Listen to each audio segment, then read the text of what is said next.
Productions. No way, Jose. The following footage proves beyond any doubt that the tanks intentionally set the house on fire.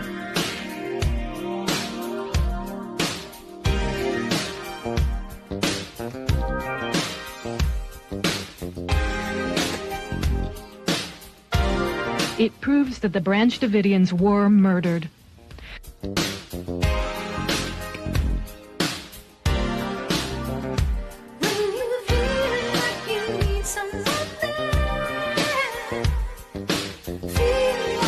You can see that this tank has a gas jet on the front that shoots fire. You can also see the fire quite plainly.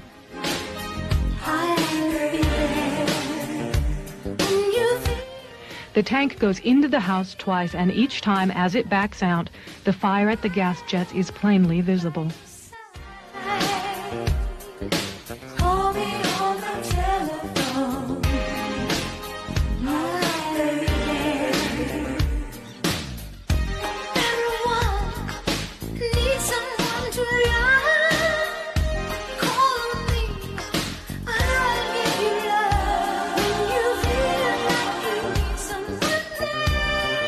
We must all do more to recognize and look for the early warning signals that deeply troubled young people send.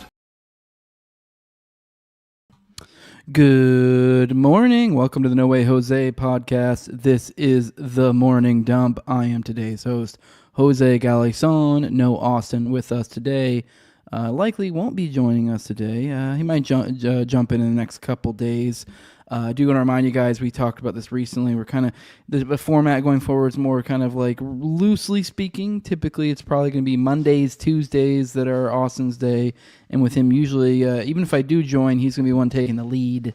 And then kind of like he's the one who brought all the tabs and kind of threw it all together. And so I kind of play second seat, kind of co-host to his host. And then, although we all both are just kind of co-hosting it. But I don't know, you're always naturally going to have someone who leads. And then Wednesdays through Fridays looks like it's going to be, those are a bit my days. And the weekends we're just kind of, I don't know, throwing randoms here and there, little bonuses occasionally.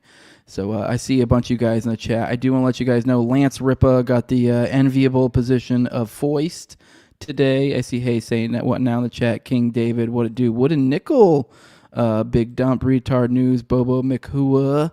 What up, fellas? What it do? Did you guys enjoy it last night? It's already dead. I had a fun time. That was a good time. We're going to follow up on some stuff that we delved into a little bit last night. We talked about the Cotton Club killings a little bit, but we were more talking about the connections there to other stuff. So we're going to go a little bit into that today. I think maybe I'll finally get a chance to cover this Werble character that kind of comes in here. So this is a tab I've had saved for a long time, knowing we'd go into it. So we have some stuff, not too much on the foreign policy front. A bunch of dead people. That's where we're at in these days with that. But we have a few other things we'll go through. I think I might do a little more digging into Racine today. After our last coverage of Racine, I was followed up by some of you guys sending me, tagging me, and giving messages like, "Yo, these are more the angles to go down." So we're going to do it. I guess Racine is a crazy rabbit hole that is just like, it just keeps on giving. And so it is kind of like picking a place to start. That was the issue there. It was just kind of, it's too open-ended. It's just so fucking spooky. It's just kind of like, where do you start? So we got one that was more on the spooky side of things. But all right, guys, let's before we get into any actual content, let's take a moment to remind you guys who's supporting today's episode. Our homies over at Nadeau Shave Co. You guys know I've been supporting this company for a long time, and they've been supporting us in return. This is a single blade safety razor. This is I know most people are used to using the traditional, actually I guess this is technically traditional, but the standard, multi-blade cartridge method is what most people do. They swap out their cartridges as they go. Just kind of same concept here, same idea with shaving. You just drag it across your face. Difference here is it's one razor that you can swap out fairly regularly every few shaves, and you're just dragging one blade across your face as opposed to multiple. It's a lot better for your skin. Dragging one razor, and you get the same cut. You actually get a better cut with the one razor than you do with the multiple, which you would think would be counterintuitive. But I highly recommend you guys try it out. You'll see the difference. You do get like a super smooth shave. It's much better for your skin. Cheaper, and even off the first year, and then after that you're just buying blades at that point. So, but even from the jump though, you're saving money. It's $75 for the first year. That gives you the 100 of the blades and the safety razor pictured here. It's also from a company that doesn't hate your guts. This company was born and refusing the COVID mandate. Old Nadeau here was in the military, and he got the choice between getting the poke or getting out, and he got out and started Nadeau Shave Co. So this is one of the many reasons why I like supporting it. That, and it's just a superior product in really every way. Kind of a no-brainer. So with that, also on top of all of that, as if that wasn't enough, you can use Jose at checkout for 10% off. And let them know I sent you. And with that, let's pop in the chat, and then we'll get into some content. I see Doctorian here, what it do. Sha Yuon, Jay LaPro Plumbing, Bobo. I already mentioned you, Boba, but I said I guess we're going to go get Greenland and Alberta now. I guess so. We'll see. I don't know. All right, let's get into some content, guys. Let's get into. I only got a couple things in the foreign policy front, but let's start out on the foreign policy side of things. Let's keep a track on where things are in the Russia-Ukraine side of things. So here's a piece from Dave DeCamp over at antiwar.com. I highly recommend you guys keep an eye on that. Even if it's just his daily show, it's about 30 minutes or less pretty much every day is usually what it's at. Gives you an update of what's going on in the world. So I highly recommend it. Or even just pop over to antiwar.com, and it gives you the top handful of posts or of articles on the latest things. So either way, good thing to pop in on and see what's going on if you need an update. But just for our side of things, Russia says it cannot accept U.S. proposals on Ukraine in current form. Russian Deputy Foreign Minister Sergei Ryabkov said on Tuesday that Russia couldn't accept U.S. proposals on ending the Ukraine war in their current form since they do not address the root causes of the conflict.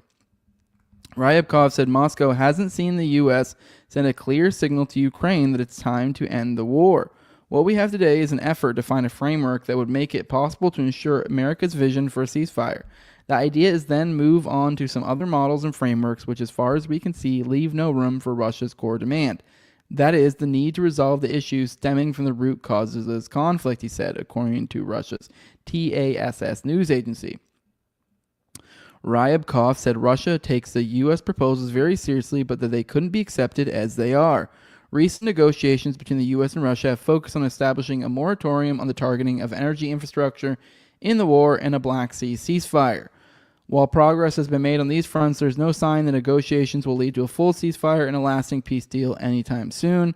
Trump has also recently threatened to impose secondary tariffs on Russian oil and said he was pissed off at Russian Vladimir Putin, which we didn't cover that recently, but that was a thing. I guess there was some talk about him being mad. I think it was because he made some sideways comments about Zelensky, but it just all seems so bizarre because it's like, why are you mad that he's being shitty to Zelensky when you've been shitty to Zelensky? It's kind of like a do as I say, not as I do type thing, I guess it seems like. But I don't know. Either way, Russian Foreign Minister Sergei Lavrov said Tuesday that U.S. and Russian officials will soon meet in Istanbul for further talks. He said the talks are focused on ending the war in Ukraine, restoring the Black Sea deal that allowed grain shipments to flow, and normalizing U.S.-Russia ties by removing irritants in the relationship.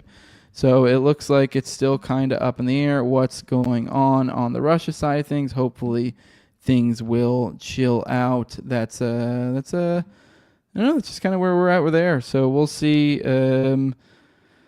I don't know what the issues are so far as the root causes. It doesn't say in this article. Now, I would assume maybe that has something to do with assurances on Ukraine's side of things. Russia seems to be obviously very adverse to that. A lot of those come in the form of if this, then that. Like if Russia impedes on our sovereignty, again, we want assurances that these countries will protect us. Essentially, which is what the crux of a UN or like NATO or UN type thing would be. Like if they join the UN, it would be like, oh, now that's what they get to do. They get to be able to claim, oh, I forget what article it is, but the idea that like, oh, we're being attacked, we need help, everyone needs to come.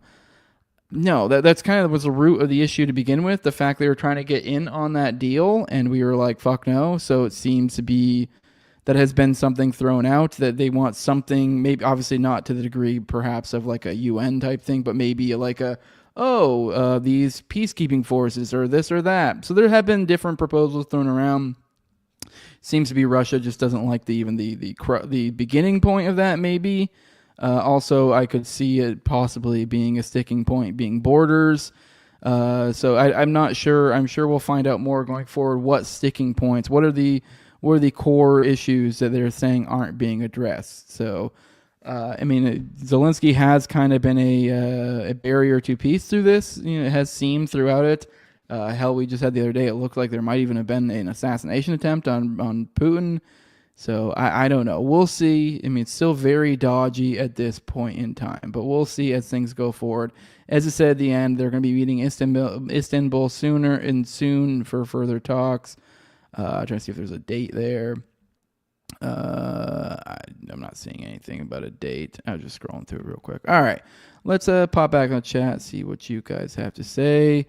Let me see. You got Think Change Repeat in here saying good morning. Gonza Guillermo 3 checking in. What it do? We must end the sad experiment they call Canada, says North Side. Yeah, fuck Canada, dude. Right? Yeah. All right, let's get into Gaza. As if I don't know. Let's bum you guys out a little bit, I guess. Talk about Gaza here. This is the current situation over in Gaza. Gaza bakeries close as flour supplies run out due to Israeli blockade. So this is where things are. All bakeries in Gaza have been forced to close as flour and other food supplies are running out due to the Israeli blockade on all goods entering Gaza, which was imposed on March 2nd. That's a month ago, guys. So there's been a full blockade. It's been a month. They haven't been able to get goods, so they are human beings that exist off of food and water. And when they get nasty water, they tend to slowly die. Which there was another story that it wouldn't really want to cover, but there was I want to say a boy. I forget what the significance. He was like the first kid in something that died. Now I actually want to look it up. See if I can figure it out. What was it? Palestinian teen is 63rd to die in Israeli prison. Okay, this is a prison story. There was another story that there was a kid that died in prison. I think he was like 15 or something. And the reason why it's significant here is because I believe why they believe he died was from dysentery in their prisons. So. Yeah, which once again, I guess it's always so hard not to do the tired comparison to oh yeah, look at how this, but no, you have children dying of dysentery in their prisons, and it's like if anyone's done, especially if you get deep into counting the numbers, a lot of the prisoners of war died. When it comes to the Holocaust or whatever, a lot of those deaths that are counted amongst that are from prisoners of war that were in unfavorable conditions and died as a result, i.e., dysentery, sickness, things of the like. So, and it's just kind of hard not to point out the parallels there, and also, hey, the Nazis were wrong for it then, and I think that Israel's wrong for this here too. So you don't get to.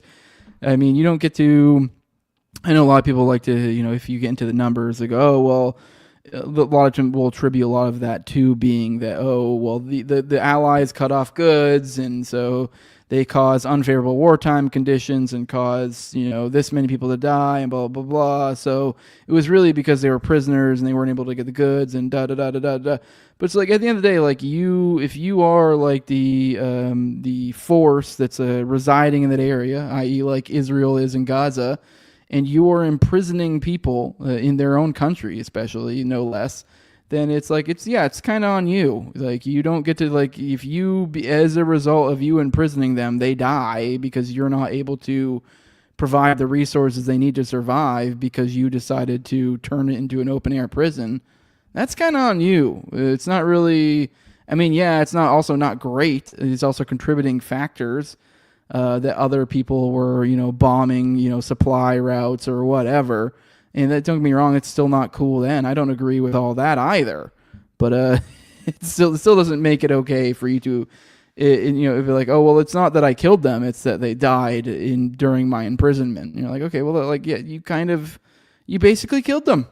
It's kind of like the same thing without any meaningful real difference.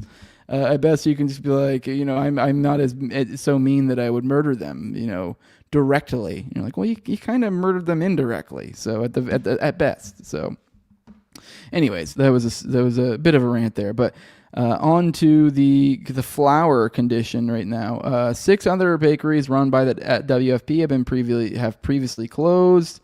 So there's a memo saying could no longer operate the 19 bakeries due to lack of supplies. Abdul Nasser al-Jrami, the head of Gaza's Bakeries Owners Association, announced on Tuesday that all bakeries would be shutting down. Bakeries will no longer operate until the Israeli occupation opens the crossings and allows the necessary supplies to enter. Ahmed Dremley, a journalist based in North Gaza, told MEE, I believe that's like Middle East Eye or something, that after the bakeries closed, displaced Palestinians went to markets looking for flour only to find that a single bag costs 400 shekels. That's $115. So for a single bag of flour, that costs $115. So that is the current, to put it in the framework of an economic condition for all you ANCAP spurgs that I probably accumulated from the first couple hundred episodes of my show. That's probably one of the best ways to put it. That is the current condition. That is the degree to which they have decivilized this area, to where that is what it costs to get flour. To get basic needs for survival, $115. It's just not sustainable. So that's up from a pre-war price of 25 shekels. So that's a 16x increase. So yeah, we're talking obviously they were around normal prices before that. People are now in a state of confusion. They've forgotten the war, displacement, migration, and bombing. Their main thoughts have become flour. They're at a point now where we're probably going to get, we're already getting gruesome stories, but we are about to get next level, probably depravity stories considering that these people are at this point to they're starving to death to where they don't even have flour. It's just really sad what's going on. Heavy Israeli airstrikes continue in Gaza on Tuesday as Palestinians were looking for flour. Since Israel restarted genocidal war on the Gaza Strip on March 18th, more than 1,000 Palestinians have been killed. The U.S. has strongly backed Israel's bombing campaign and its blockade on all goods entering Gaza, which amounts to collective punishment of Gaza's civilian population, a war crime under international law. Also do want to let you guys know, I think we did cover it in passing the other day, but I believe it was either in Gaza or in Lebanon. Either way, one of the places Israel be fucking about. They took 15 aid workers and shot them in, and it literally looked like, murdered them, one by one. Looking at the aftermath. I believe they tried to bury it or something, if I recall correctly. So yeah, this is how our greatest ally behaves. Pretty fucking gross, honestly. So, all right, let's pop in the chat, see what I have to say. Dr. Tori says, I'm not pro-Israel, but I understand the tactic logistically speaking. Siege warfare is a tried and true method of destroying a local population to steal the land. Yeah, I mean, I guess from if you're just trying to kill some people and get rid of them, yeah, I mean, that is that's the thing. It is, I understand the tactic logistically. Yes, it is a...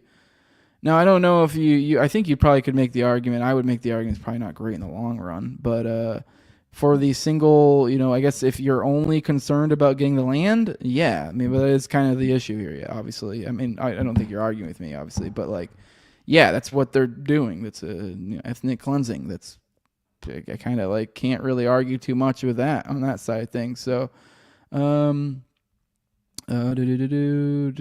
see. I'm scrolling through the chat, seeing all we said. Someone saying all we have to do is have to defend ourselves with plastic butter knives. Are you over in over in Britain land, Lance? I'm sorry for you. So okay, all right. Well, I guguess let's get into the next story. Let's get into the Cotton Club killings. We touched on this a little bit last night. This story. This is something I'm not too aware of. So we're gonna go into. Obviously, we talked a little bit on the show yesterday, but here we go. Oh crap! Didn't mean to do that. Here we go. Cotton Club Killers: Satanic Links Buried by Jeffrey Steinberg. This is from the LaRouche Pub, I guess. Some EIR Volume 18. This is from 1991. Says over 8 years after they schemed to kidnap and execute Broadway impresario Roy Radin, the four defendants in the infamous Cotton Club murder case were found guilty on July 22nd after a 9-month trial in Los Angeles Superior Court. Two of the defendants, William Maloney Menser and Alex Marty, could be sent to the gas chamber for their part in the killing. The other two, Karen Delane Greenberger and Robert Ulmer Lowe, will automatically be sentenced to life in prison without parole. Roy Radin was kidnapped in Hollywood on May 13th, 1983, as he was arriving for a dinner appointment with Greenberger, a well-known West Coast cocaine trafficker linked to the Medellin cartel. Radin and Greenberger were ostensibly meeting to resolve a dispute that rose over their plans to help finance a Hollywood movie about the Prohibition-era Harlem speakeasy, the Cotton Club. Robert Evans, the one-time chief of production of Paramount Pictures, was to produce this film. To this day, prosecutors and some witnesses say that Evans was behind the hit order against Radin. On the surface, it was a sordid tale of illegal narcotics money funding a big-time Hollywood movie project. Beneath the surface, the Cotton Club murder was a satanic, ritualistic killing by a new occult Murder Inc. taking revenge on one of its own. The Friday the 13th execution of Radin in a desolate canyon outside of L.A. was conducted in satanic, ritualistic fashion. 13 bullets to the back of the head, a Bible left near the body, open to the passage of Isaiah chapter 22, which reads in part, "Let us drink, for tomorrow we shall die." I wonder how long Isaiah chapter 22 is altogether. I kind of want to see. If it's a short chapter, it might be worth checking out. Let me see. Isaiah chapter 22. Let me see. It's 25 verses. That's not too bad. Because I'm kind of curious of maybe the larger significance. It doesn't say anything about being underlined or anything, so maybe that doesn't opens to a passage. Okay, so book of Isaiah chapter 22. Okay, so it's just open to that page. So we might not even be Isaiah chapter 22. So you'd almost need to have the exact book, and even then there's different translations, so you don't know what's on there. But I don't know. We can kind of maybe assume. I'll just read this real quick. It's a prophecy about Jerusalem. It says Isaiah 22. Prophecy against the valley of vision. What troubles you now? That you have all gone up on the roofs, you town so full of commotion, you city of tumult and revelry. Your slain were not killed by the sword, nor did they die in battle. All your leaders have fled together. They have been captured without using the bow. All you who were caught were taken prisoner together, having fled while the enemy was still far away. Therefore I said, turn away from me. Let me weep bitterly. Do not try to console me over the destruction of my people. The Lord Almighty, has a day of tumult and trampling and terror in the valley of vision, a day of battering down walls and of crying out to the mountains. Elam takes up the quiver with their charioteers and horses. Kir uncovers the shield. Your choicest valleys are full of chariots, and horsemen are posted at the city gates. The Lord stripped away the defenses of Judah, and you looked in that day to the weapons in the palace of the forest. You saw that the walls of the city of David were broken through in many places. You stored up water in the lower pool. You counted the buildings in Jerusalem and tore down houses to strengthen the walls. You built a reservoir between the two walls for the water of the old pool, but you did not look to the one who made it, or have regard for the one who planned it long ago. The Lord Almighty, called you on that day to weep and to wail, to tear out your hair and pull on sackcloth. But see, there is joy and revelry, slaughtering of cattle and killing of sheep, eating of meat and drinking of wine. Let us eat and drink, you say, for tomorrow we die.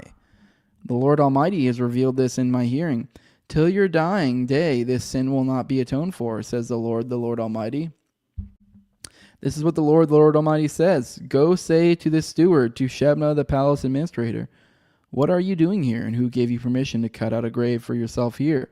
Hewing your grave on the height and chiseling your resting place in the rock. Okay. Beware, the Lord is about to take firm hold of you and hurl you away, you mighty man. He will roll you up tightly like a ball and throw you into a large country. There you will die, and there the chariots you were so proud of will become a disgrace to your master's house. I will depose you from your office, and you will be ousted from your position. In that day I will summon my servant Eliakim, son of Hilkiah. I will clothe him with your robe and fasten your sash around him and hand your authority over to him. He will be a father to those who live in Jerusalem and to the people of Judah. I will place on his shoulder the key to the house of David, that what he opens no one can shut, and what he shuts no one can open.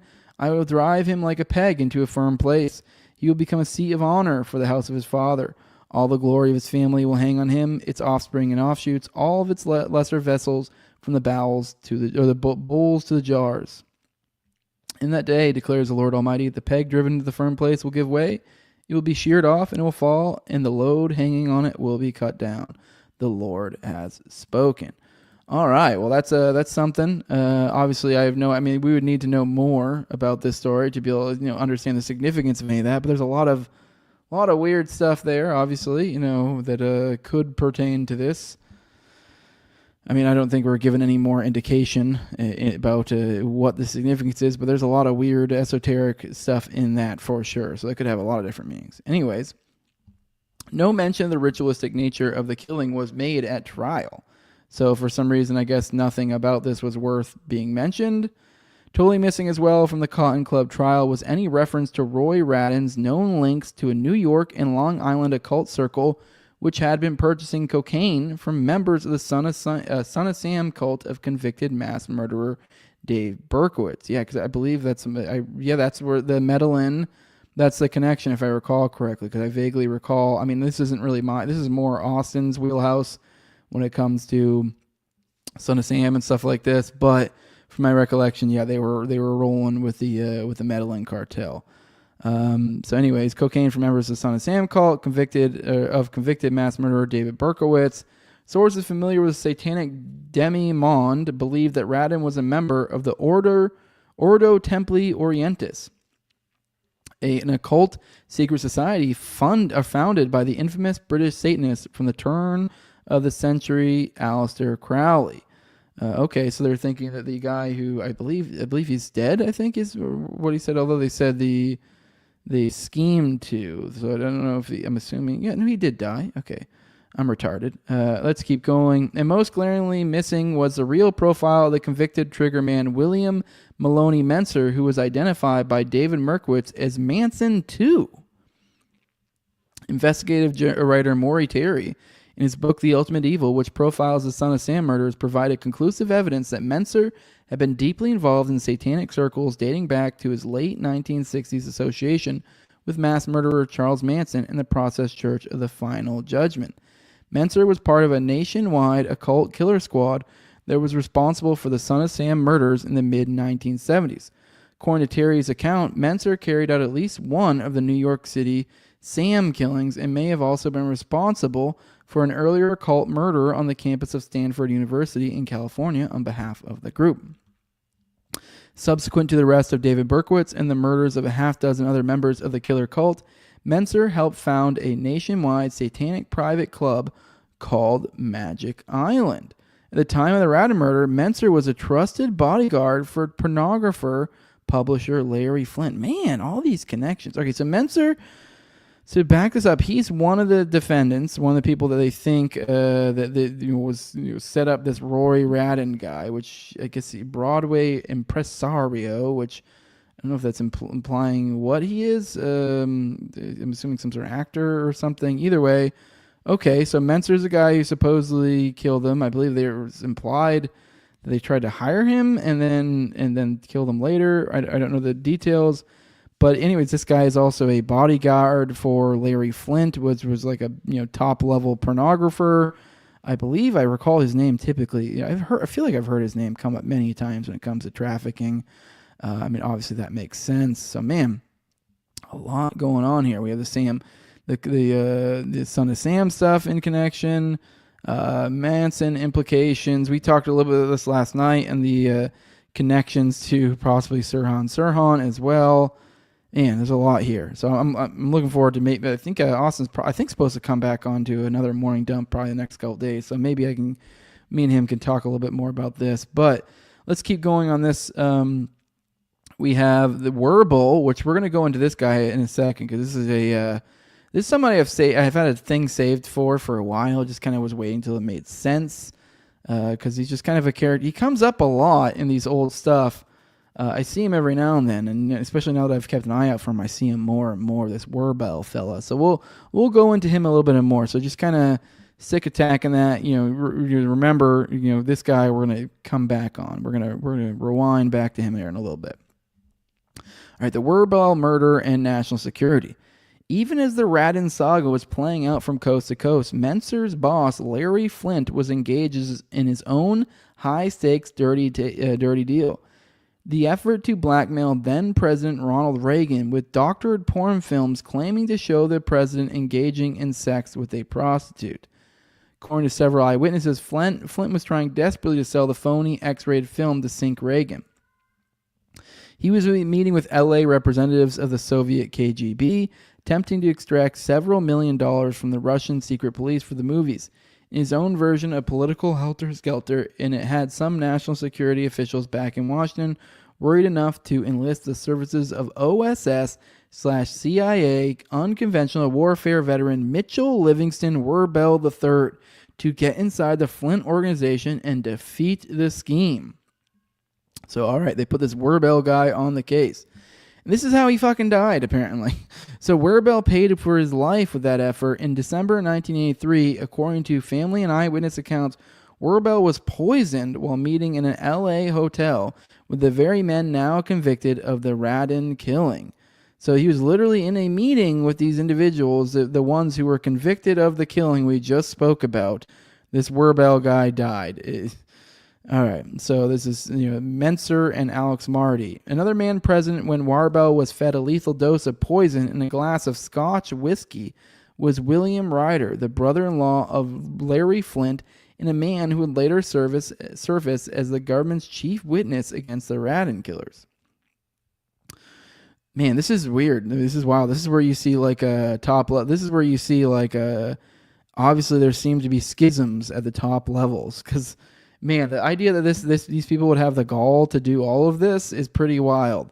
So that's why I'm saying that it is like it almost seems like shadow games, like power games at a top level, kind of colliding to where there are certain groups that maybe have different what's the word I'm looking for? Different incentives, different values, different things they're trying to do, and maybe this is. I think sometimes you kind of see how these things rub up. So you see Werble here, obviously super duper glowy. Then we have like a different, what seems to be a different brand of glowy with these porn Satanist types. And then we see these two butt up, and it seems the glowy lost here. The Werble murder remains on the books as a death by natural causes. Yeah, naturally poisoned. The full story of the Flynt espionage scheme remains buried in some national security archives in Washington, and worst of all, the Satanic Murder Incorporated, to which Mentzer swore his allegiance, still exists intact. While the state of California may have served justice in one respect by packing 4 hardened criminals off to jail, may have inadvertently contributed to the growth of a horrifying new killer elite by failing to pursue the whole truth behind the Cotton Club case. All right, let's pop in the chat. We just finished that. Got a lot going on. We'll pop over to talking about Werble here in a second, but let's roll over the chat, see what you guys have to say. Crowley wrote about sacrificing 12-year-olds, dummy. Okay, I'm assuming you're calling someone else a dummy because I don't disagree with you. He also has like a whole passage about talking about essentially molesting children. I believe, if I recall correctly, I think people kind of obfuscate that by kind of being like, oh, it was a metaphor or something. But no, it's pretty clear that what he meant. So, all right, let me see. So you guys are arguing about Satanism.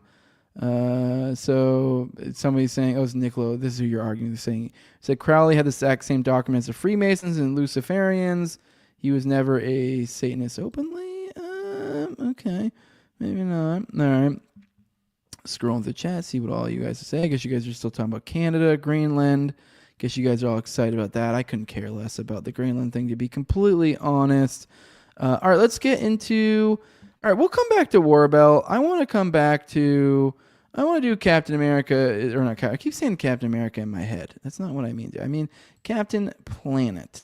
I want to cover that. I want to go over. There's a video that'd be a fun little kind of respite. I guess this is one of those things I never really thought about, but in retrospect, I'm like, oh no shit. But yeah, Captain Planet was a commie, and so we're gonna kind of go into that. This is one of those things that is not at all as I said, amazing, like, oh my god, prescient, but it is one of those things I think about and I go, oh, yeah, like I didn't think it was a kid. I fucking loved Captain Planet. Captain Planet was my shit as a kid. And then now looking back, I'm like, oh yeah, that was super fucking commie bullshit. I still love it though. I would still watch it. I don't think I'd watch it with my kids, but I'd still watch Captain Planet just for the nostalgia. But let's go ahead and play this. That way you guys can just be aware of the propaganda you were fed as children. This 90s TV show called Captain Planet straight up indoctrinated kids into believing the world was overpopulated. It's increasing by 90 million people each year. But the Earth is not getting any bigger.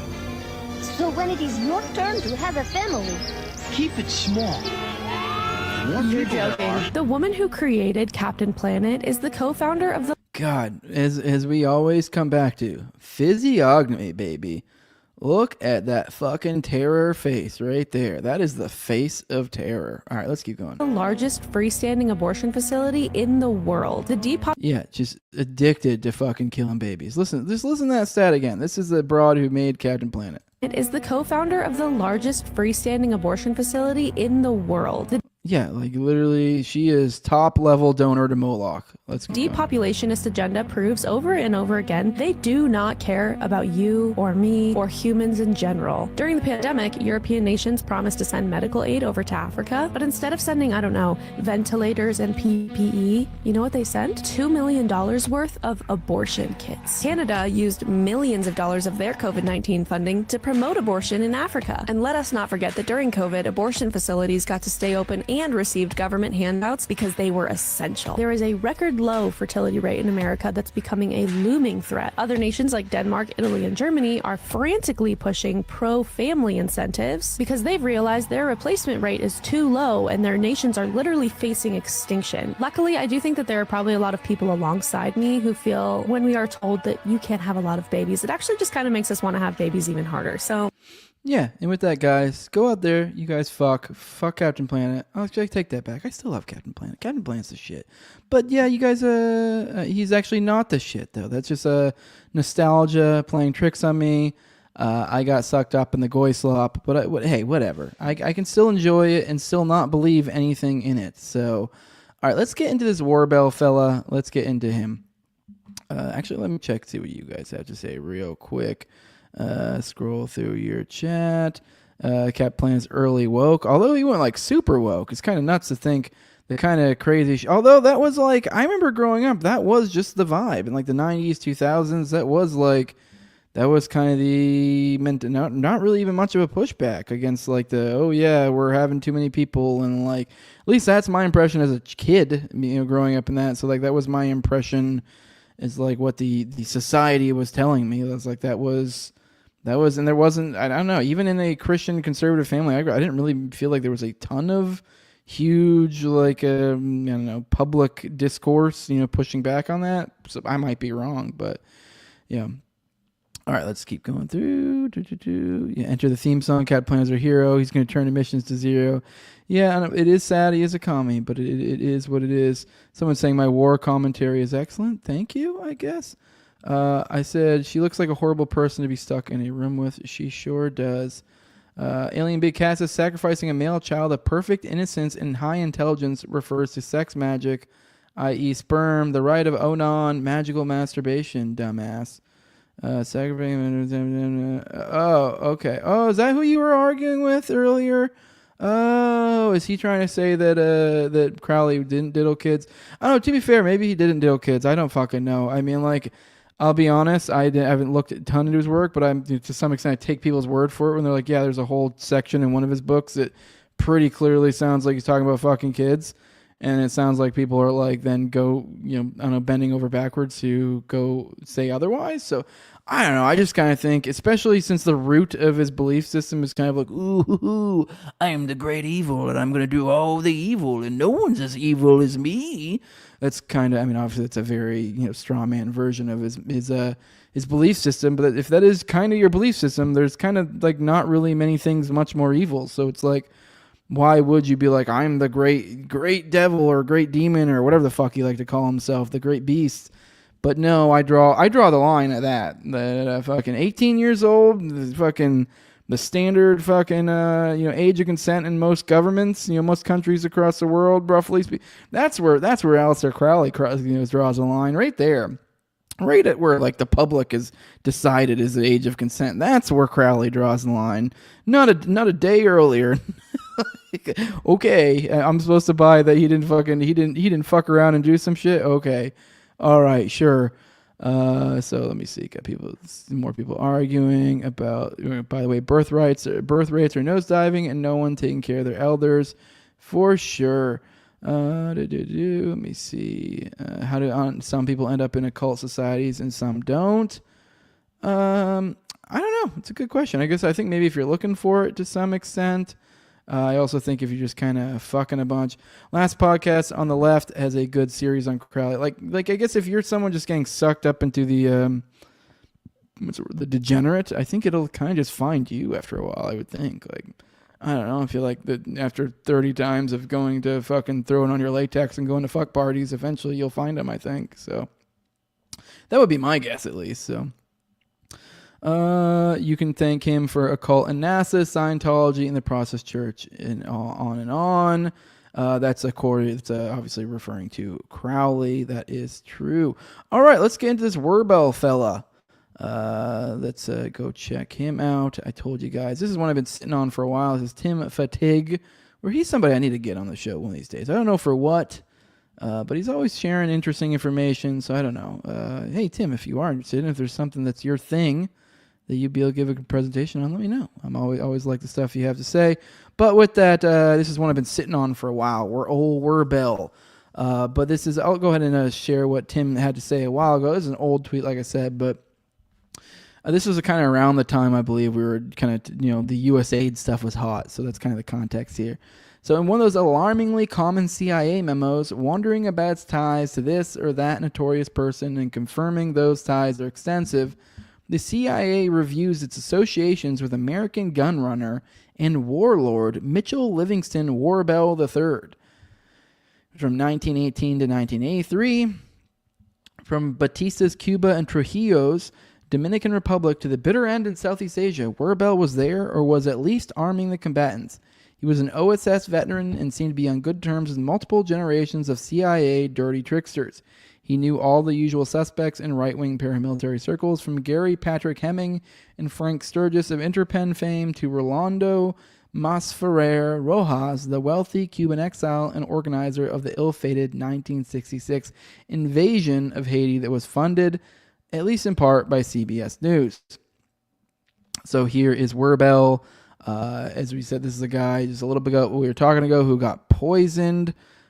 So yeah, this is feller. So there's looking. I don't really have much to say for him. Just kind of looks like a chud, I guess you could say.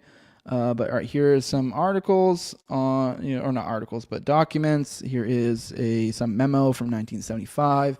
Subject being Werbel himself. It says Mitchell Livingston Werbel, who appeared in recent press reports, has for over a period of 10 years been claiming to be a representative of the U.S. government and of CIA. The facts do not support this contention. So the context, as I kind of already told you, this is like in the halls of Congress type document stuff. This is them kind of being like, oh, he doesn't work for us. That's what this is. So, I mean, I think later they end up confirming. I forget exactly how we find out later that he did. But it's one of those things that's like pretty clear. But I don't know for what actually got confirmed. But either way, I'm sure it might even say in this tweet later on.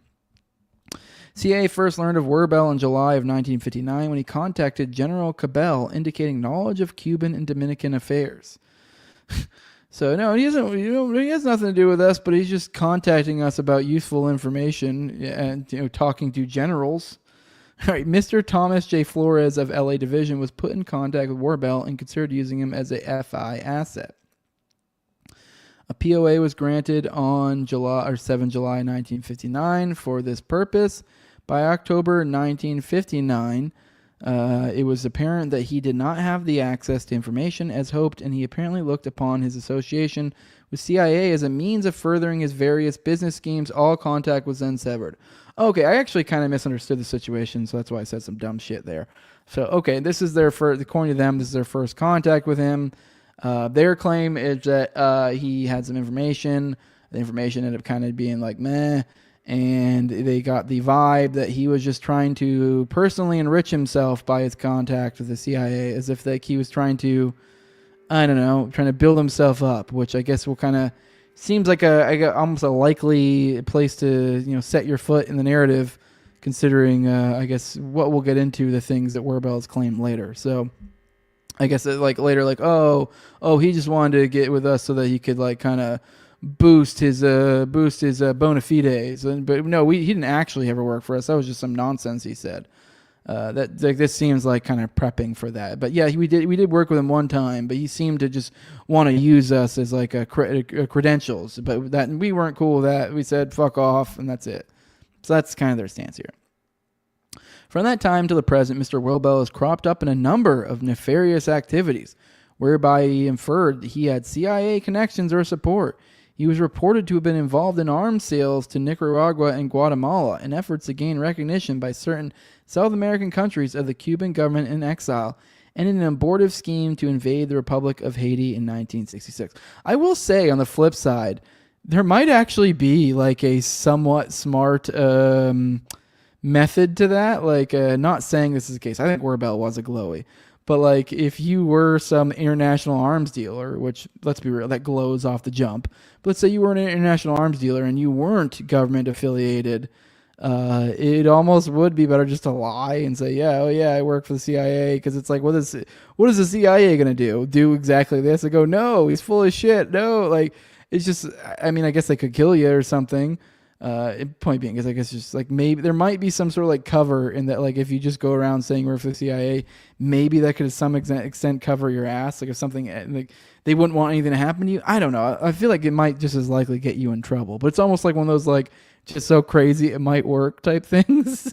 So I don't know. I guess I'm just kind of imagining how that would work, and I guess just kind of the ridiculous nature of it. If you were just some like literal international criminal and you're just lying to everyone saying you're CIA, maybe that could somehow work in your favor. He also turned up in Thailand, where he contacted the COS purporting to be a counterinsurgency expert. In 1971, the Deputy Assistant Secretary of Defense queried the agency, Mr. Werbel, asking if Werbel had a contractual agreement or association with the agency, as Werbel was awaiting a hearing before a Department of Defense examiner related to his participation in the abortive Haiti invasion. I mean, I guess it would open a lot of doors. I mean, that's kind of what if you're going around saying, oh, you're CIA, and oh, this is like, I feel like it would probably open a lot of doors. So maybe that might actually be a lie. I just feel like that'd be pretty fucking brazen to be conducting international crime, essentially, and just being like, I'm the CIA. Okay. I think he's a glowy. The Office of General Counsel placed the matter in perspective. Subsequently, he contacted the agency to request intercession on his behalf to have his security clearance reinstated, which DOD revoked because of his Haitian caper. So he's contacting them saying he wants his shit reinstated, because I guess something, one of the things he did in Haiti, the Haitian invasion in the 70s, I guess they pulled his security clearance because he was involved in that. He was told this could not be done. In 71, he again appeared in Thailand attempting to sell arms. In 73, he was under investigation by the ATF and by the Customs for activities relating to possible mercenary activities in Abaco Island, Bahamas. In this connection, Werbel contacted 3 ex-CIA employees. So not only is he supposedly lying about this, he's also going out of his way to contact these people. So he's going above and beyond here. This is John P. Muldoon. I can't really make that out. Walter J. Mackern and Theodore Rossis on a scheme to involve them in the activities of an organization called the Friends of Abaco, which was advocating the secession of the island from the Commonwealth of the Bahamas. Man, they just can't help themselves. Yeah. All 3 individuals reported their involvement with the Werbel group and had sought guidance from the agency. So these 3 individuals bought his shenanigans, because obviously the stance here is that no, he doesn't work with the agency, but he was able to con supposedly 3 feds, 3 CIA glowies into working with him. And I guess they sought guidance from the agency. So they were advised in May and June, they were advised to break all ties. So I guess they were then told like, oh, just kidding. That's not one of ours. Sure. On 27 June 1974, the FBI was formally apprised of Werbel's overtures for their collaboration in the effort to bring Abaco secession. In September 1974, Werbel reportedly went to Greece to sell arms to the Greek government. Most recently, Werbel reportedly appeared before Senator Jackson's subcommittee investigating DEA and had taken the Fifth Amendment on the question of whether or not he had supplied arms to Robert Vesco. So, all right, let's be real. This guy glows, but it is a lot funnier just to think that this guy just this is all just bullshit. Like, he's just complete bullshitter the entire time. Here's more. In 1965, Mr. Werbel was a paramilitary advisor to the Dominican Republic government when a communist-backed civil war erupted. 2 years later, he was indicted in a plot against the Castro regime in Cuba. The charges were later dropped. Man, he just keeps on showing up in all these places, huh? Isn't it weird? Here we go. Here's more. A strong tie between Werbel and Masferrer's intrigues in Haiti in 1965 to 66 and the CIA's domestic activity a few years earlier is notable. Oswald handler George de Mohrenschildt, his white Russian background mirrored that of Werbel, and George's departure for Haiti in 1963 put him in close proximity to the president of the Commercial Bank of Port-au-Prince, Clément Joseph Charles. Charles, described by Time magazine as a chief bagman for the regime of Papa Doc Duvalier, was instrumental in helping any rebellion within Haiti or helping to crush it. Charles was also close to American investors and would-be invaders like Werbel and Masferrer. So, yeah, interesting stuff. Here we go. Here we go. It's another from Tim. He's saying, Mitch Werbel was totally not a Fed, definitely not a CIA agent, nope. But in a deal worked out before a federal judge, Werbel was allowed to sell and profit from the more than $300,000 in arms, mostly machine guns, initially seized by the feds in December 1974. So here's one of the instances where it's like, come on, maybe you would say this isn't confirmation, but this is pretty close. You can see it here. Owner of guns seized in 1974 will sell them, it says. It says Mitchell L. Werbel of Marietta has agreed to quit the arms trade, which in the past has frequently involved him in international intrigue. Oh, he agreed to quit. In a deal worked out yesterday before a federal judge, he agreed that he would stop manufacturing and selling guns if the government allowed him to sell $300,000 worth of arms seized by federal agents last December. I'm assuming it must be seized by him, otherwise it's insane. The guns, called the largest collection of private guns in the world by Mr. Werbel and federal attorneys, include 2,000 machine guns and silencers. So this guy had he had a full fucking armory. All right, Mr. Werbel said his company, Defense Systems International, Incorporated, will continue to do what we have always done, serve this country. That's weird. He said he and his sons had plans to sell radios, electronic equipment, and military supplies not covered by the agreement. Oh, okay. So we're just not selling guns anymore. Okay. All right. So yeah, so they agreed. They let him sell his $300,000, which, I mean, to be fair, I don't know what he's being hemmed up on here. If this was for gun charges, or if this was something else. So I guess this could just be some sort of book. So I guess this doesn't really confirm anything, especially if you could say that those guns were legal and that was just part of an agreement that, like, hey, we've had issues with you. But I mean, as much as this guy shows up in foreign countries, doing clearly very legally dubious things. It's like, okay, come on, let's be real. But yeah, Bobo here on the same page as me said, yeah, it would be fucking hilarious if he was bullshitting. Oh God, I just like choked on some spit. Let me see. Let me see. Seeing you guys in the chat, seeing what you guys have to say. You could also argue old Gnostics were close to truth just in pictures and got bullied about by the logical critics, they'd say. I don't have a strong opinion when it comes to Gnostics or non-Gnostics. Obviously when I say I'm agnostic, it's not, it's different. It's confusing because there's agnostic and agnostic, but there's also Gnostic, which is like a religion. I don't know, whatever. I'm rambling a little bit. All right, let's get into the next thing. I was just scrolling through you guys' chat. Gnostics believe this is a prison. They believe our bodies are training grounds for our soul. Yep. All right, let's get into some other stories from you guys.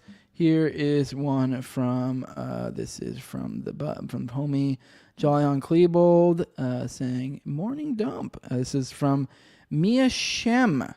Who said Hamas raped her with her eyes and there are no innocent civilians in Gaza, has now actually been drugged and raped by an Israeli fitness trainer. All right, this is awful. So you guys can follow along on this thread. This is from ZEI Squirrel. This is the most astonishing part of the genocidal rape hoax. There is actual evidence of mass rape of Israelis from the Gaza border settlements, including toddlers and children. It's being done by Zionist Israelis, so it gets zero coverage in the West. Okay, shit, man, I might have stumbled into something here. So by her own admission, Mia Shem was not raped in Gaza, so she made up the deranged "they raped me with her eyes" line. But when she went to Israel, they immediately drugged and raped her. And it says Israel's rape cult and every Zionist accusation is a confession. It says reported in Israeli media, but Western media will ignore Mia Shem, who they hailed as a saintly victim when she said they raped me with their eyes, actually being raped by an Israeli. Also, Israeli police will likely cover for her rapists as they always do. Now, this is obviously for our listeners, you can see there's an excerpt here of a tweet, and this is from Daniel Amram. I'm assuming maybe this is some sort of journalist or something. This is translated from Hebrew. It says, shocking. The raped woman in the Tel Aviv fitness trainer affair, a kidnapped woman who returned from captivity. So this is a whole thing, this fitness trainer, I guess. So first publication in Daniel Amram without censorship. It now turns out that not only is this a well-known fitness trainer who is promoted by all the celebrities, but the alleged rapist who filed a police complaint against him is a kidnapped woman who returned from Hamas captivity, yes, and according to her claim, he drugged her and committed a severe rape. She told several of her friends about the incident and complained to the police, but refuses to talk about the issue. Man, sometimes it really is just like life is just like it's like it's scripted. It's just like, obviously I'm not saying I want this to happen to anyone. This is awful. But man, it is just wild that like this accusation's out there, and this is a reality. So we go. He says here, Israelis are systematically gang raping Palestinian children, girls, boys, women, and men, as they also gang rape their own women and children. And to preempt and launder it all, they and their Zionist Western media class backers fabricated the rape hoax. And now the excerpt here is from a United Nations Human Rights thing. It says from 13 March 2025, so last month. It says, more than a human can bear, in quotes, Israel's systematic use of sexual, reproductive, and other forms of gender-based violence since October 2023. So yeah, I mean, wild shit. So this is, man, there's more we could dig into this. I'm considering doing so. Let's get digging a little bit more. Let's dig into this. This is a ZI Scroll saying there's actual clear proof of mass rape of not just Israeli women, but also children from Gaza border settlements with actual survivor testimonies that they were raped. They were raped by other Israelis in the Tel Aviv hotels they've been staying at since October 7th. Which, I mean, it kind of is one of those things that, like, I guess it sort of makes sense if you think about it. Considering, I mean, we've talked a little bit about how this game works when it comes to the settlement game. You're like, oh, we scare off the Palestinians, we send in some settlers, we build up tents, we build up from there. But it's also like, you kind of think like, I don't know, this in the settlement types. I mean, I guess I don't know exactly how these are built up, but I'm just imagining that like they're obviously starting from square one, very close quarters, very not as well-to-do living spaces. So I could see how these sorts of crimes could take off in situations like that. But anyways, let's go into this. This is from somebody. This is an excerpt from something saying, Vano offered my son sweets and took him to the room where he took off his pants and touched him. Jesus Christ.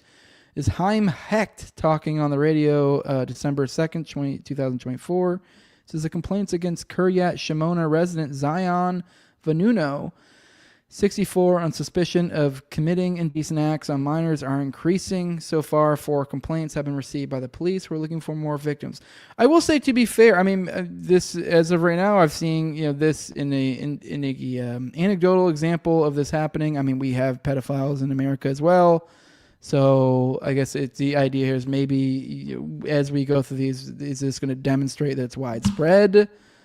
Something more unique than just this happening. Obviously, this is always a bad thing, but just saying, if we're comparing like the idea of like, oh my God, this is happening like crazy. Are we just looking at like 1 or 2 examples? But I digress. Let's keep going. So we know that the hearings held in court, the defense tried to prevent the publication of Vanono's name and picture, but the police claimed the publication is important for locating additional victims. Claim was accepted by the court, which allowed the publication. The event began with the evacuation of the suspect from his home in Kiryat Shimona due to the security situation, who has been staying in a hotel in Tel Aviv. We should note that the residents of the south were also evacuated to the same hotel from where some of the minors were also affected were also evacuated. Okay, so also, I guess not even just a settlement situation. I guess that these guys are in hotels. So I guess a lot of these people got displaced during, I guess probably some of the October 7th hostilities. A lot of these people got displaced, so I guess that's what the implication is here. Let's keep going. A decent act. So these are the hotel evacuees, I guess, is the focus here. So here we go. Indecent acts on children age 4 to 7, a hotel for evacuees. This is suspect. As a mother of 4-year-old daughter complained, and this morning with the detention of Zion and Nono, 64 years from Kiryat Shimona, was extended. The girl came to me, he claimed. The judge suspected there was at least 2 more victims. Okay, well, this is still, so we're now there's a second person, Zion and Nono. So okay, that was the previous. So we're looking at 2 people now in the same area. That's weird. Okay. Displaced women, children endure sexual violence inside evacuee hotels. This is Times of Israel piece. So this is a young girl living in a hotel, displaced by the war, was sexually assaulted. I'm going to scroll through and see if it's the same person, because I'm just trying to be fair. I'm not seeing a name here again. It seems like, are we describing the same thing? Never mind. I'm wrong. There was a 23-year-old man who's a relationship. Okay, so never mind. The other ones were 64-year-olds. So, okay, now we got a third, at least, perpetrator. So, a young girl living in a hotel for Israelis displaced by the war was sexually assaulted by a man living in the same hotel, a welfare expert told the Knesset panel on Tuesday. During a special session on the sexual and physical abuse of women and minors evacuated hotels at the start of the war against Hamas in Gaza. There was a 23-year-old man who was in a relationship with a 13-year-old girl, and her mother wasn't aware at all because she was in the chaos of the evacuation.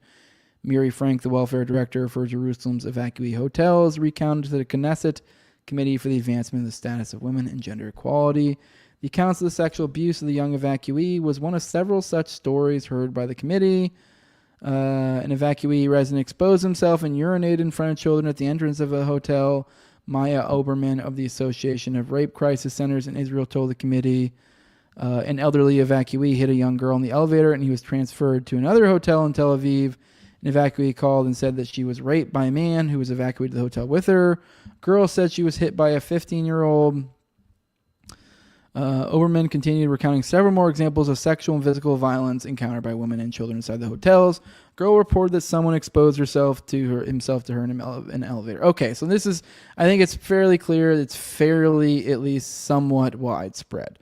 So, all right, to continue with the commentary from ZEI Squirrel here, we say, so here we have actual proven cases of mass rape of Israeli women and children, literally the same ones from the Gaza border communities, like or the Western media is endlessly crying crocodiles' tears about to further its genocide, and not a single word in Western media about it, not one. So to recap, the idea is these are hotels that they are using for people who evacuated after the October 7th stuff. So these are literally people, multiple of them probably are ones who likely were thought to have experienced these atrocities like rape and the like. And then in reality, they're coming back home to experience such things.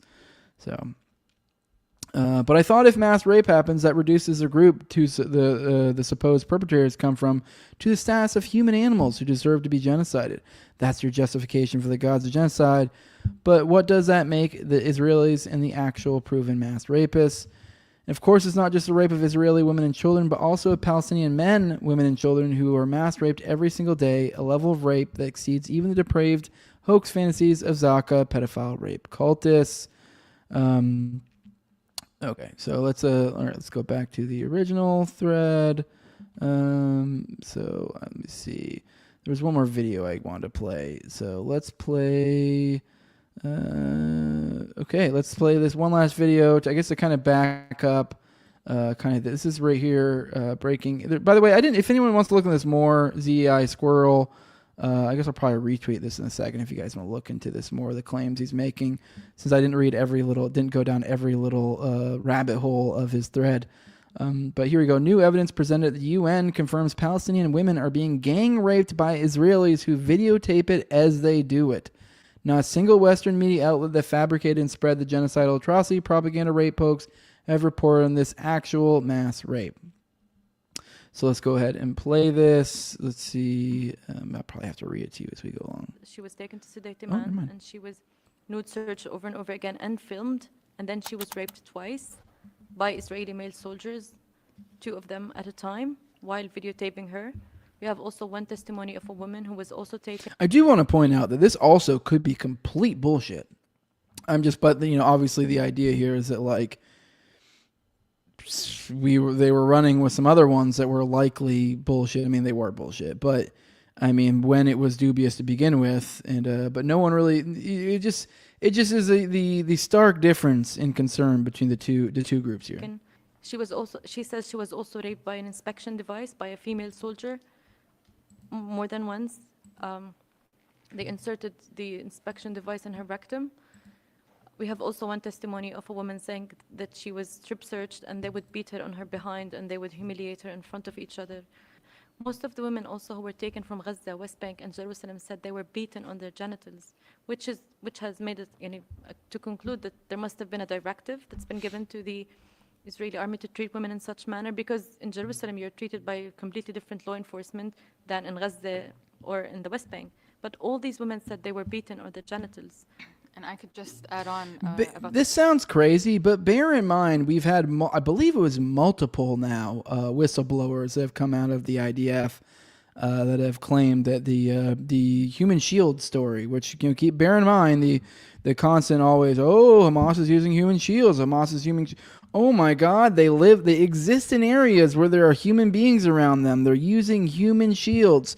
But when Israel uses literal human shields, and by that I mean to the extent that it has been, essentially they have been like worked into their units, like in an unofficial sense. So they are basically just kind of a commonplace part of units to have your own little fucking, bomb squads, which are Palestinians that literally just go into buildings to take on any sort of bombs or bullets that might come at them upon entering any sort of building or anything, or any area that they want cleared. This is a regular thing. So this is how they look at these people. These are people they want out. They are trying to do the worst possible things to them, so they fucking leave.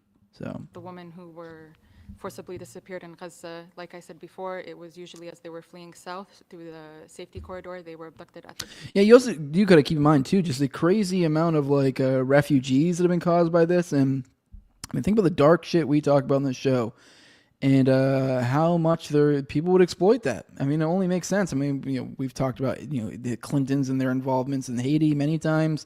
It's kind of the same idea. It's like, what do you think is happening along the outskirts, along the shadows in Gaza?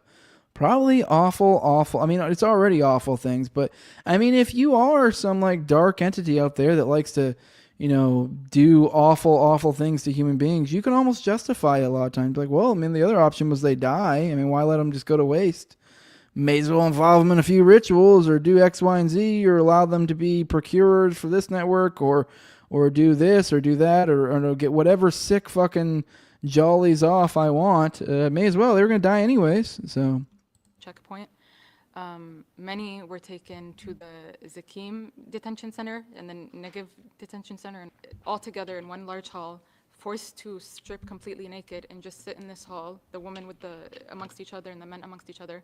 And it's also been reported and known that Israeli civilians are invited to come to this detention center and mock the Palestinian prisoners while they're naked, photograph them, and watch them as if it's a zoo.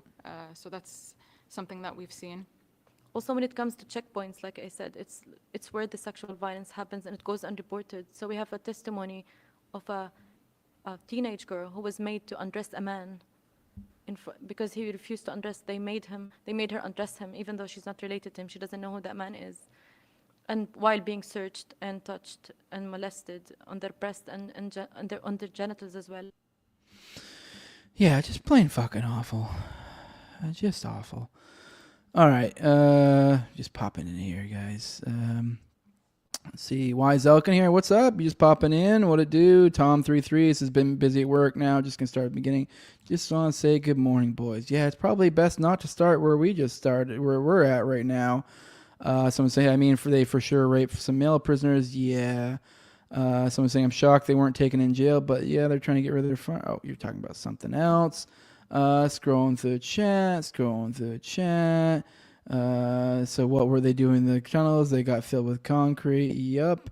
All right. Trying to see. All right. I guess you guys don't have much to say about this. Just scrolling through your chat. Someone says I was raped by eyes yesterday. Unpleasant to be sure. Okay. All right. Just scrolling through. You guys don't have much to say. All right. Let's get into the next story of the day. Let's go into a little bit of Racine talk. As I said before, we've covered this on the show. I just get tagged in this stuff all the time. I believe I'm starting to understand that this is essentially a spook city, is what I'm understanding. Here is the homie Ghastly Skullduggery. This was in the thread where I had found that spooky one we went the other day that compared it to like Resident Evil or whatever the fuck, and honestly, it kind of sucked ass. Sorry if whoever made that is watching. I felt foolish sharing that with you guys. It was embarrassing. I'm sorry. But, in that, when somebody tagged me, and I think this is I want to say he actually got back with me after I'd already done the show. So this is something that happened. I was tagged in it. I said, Ghastly Skullduggery said, hit me up if you need cliffs. I'm assuming he meant cliff notes. And I said, def interested, but seems completely unapproachable with what I know at the moment. So sure, cliff notes would be helpful. Because it is. I mean, as we kind of covered yesterday, it was like, what the fuck am I even digging into? You don't even know what you're getting into yet. I didn't even really I didn't even have a full view of the structure or of what this thing is. So I think I'm getting a little bit more of an idea. But then he goes, nothing's unapproachable. You only need to look for longer. Imagine looking and seeing this sort of thing everywhere, all the time. There's no off switch. You will be dragged here too. So let's see if we will be dragged here too. Let's see if I can follow along the lines, follow along the breadcrumbs that Ghastly Skullduggery is leaving, which I will go ahead and throw it out there.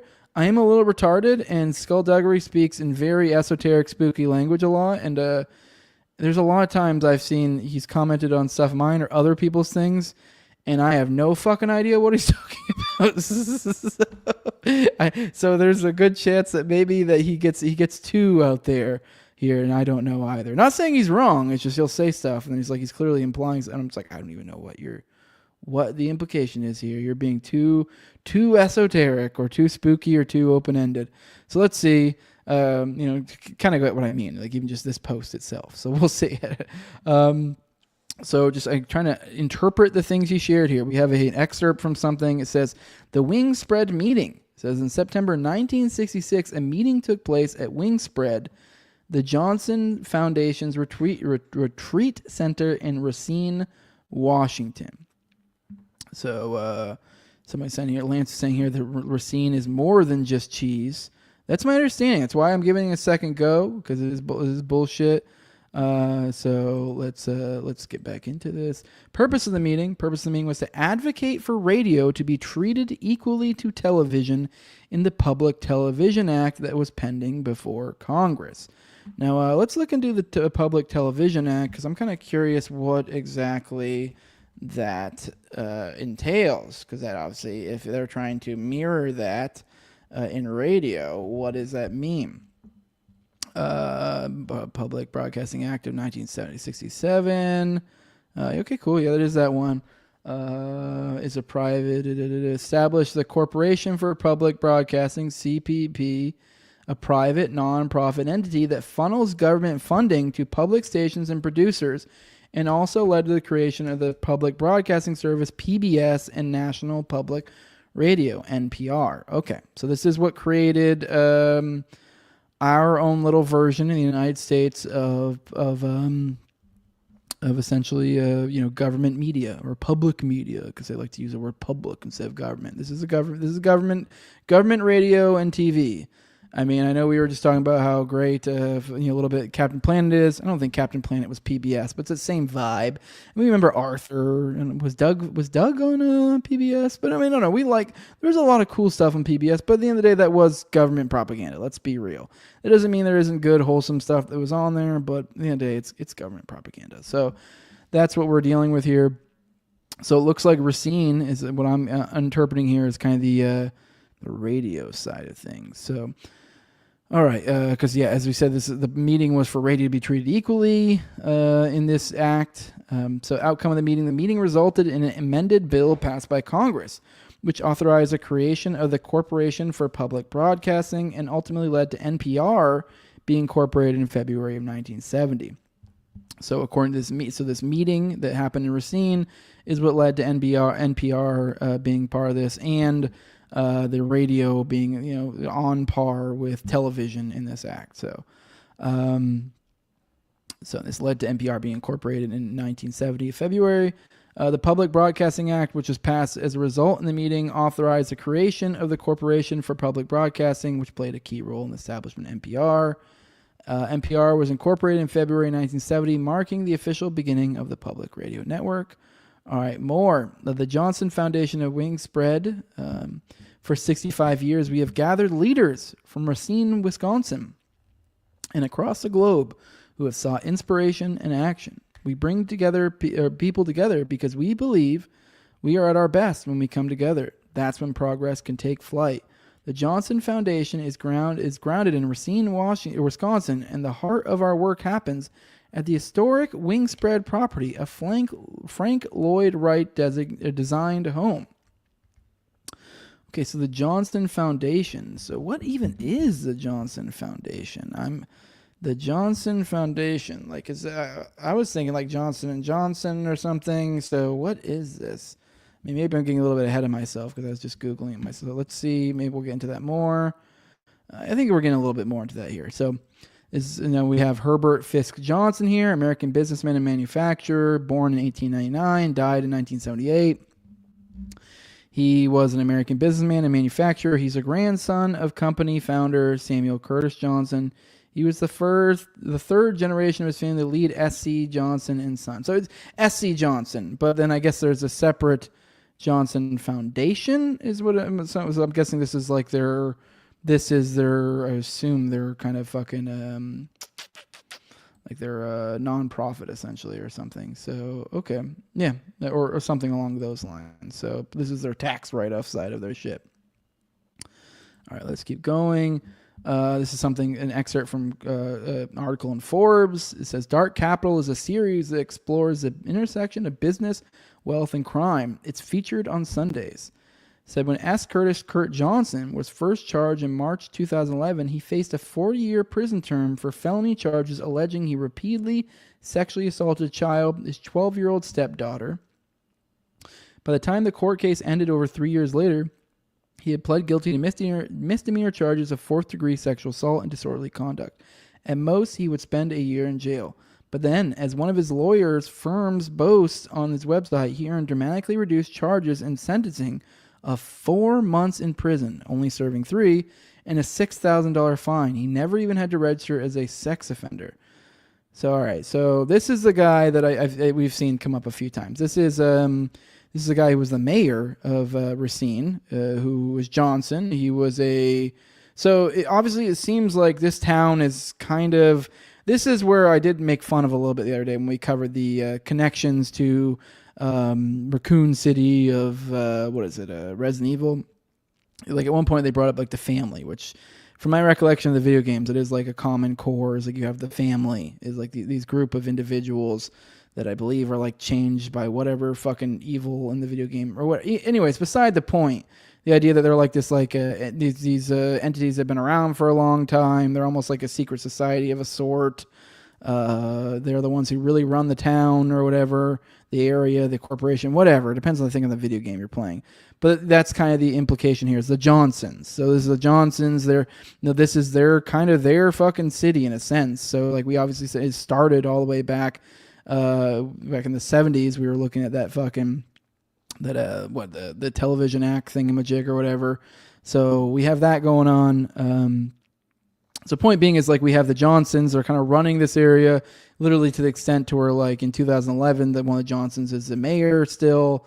He gets busted for essentially molesting his 12-year-old repeatedly, his 12-year-old stepdaughter. He ends up getting off for the charges he was supposed to get because he pled guilty to misdemeanor charges. And he ended up getting, so it was said initially he was going to spend a year in jail, but even then it got reduced even more to only end up getting 3 months in jail and spend $6,000. So anyways, there's that. So those are the excerpts he shared before we dig into that, or just kind of starting. So, I mean, this is obviously a lot. We have S.E. Johnson. We have, we have that's that in and of itself. That's a big company. So there's this is spooky. So this is a Johnson Foundation right here, by the way. I found that real quick. So we see Johnson Foundation at Wingspread, community-centered foundation, bringing people together to explore, address, and advance solutions. So I'm just kind of looking around this site real quick, seeing what the fuck is this? What the fuck? Won't even let me go to the drop down here. Is this like something's wrong with this site? Sorry. Oh, that's weird.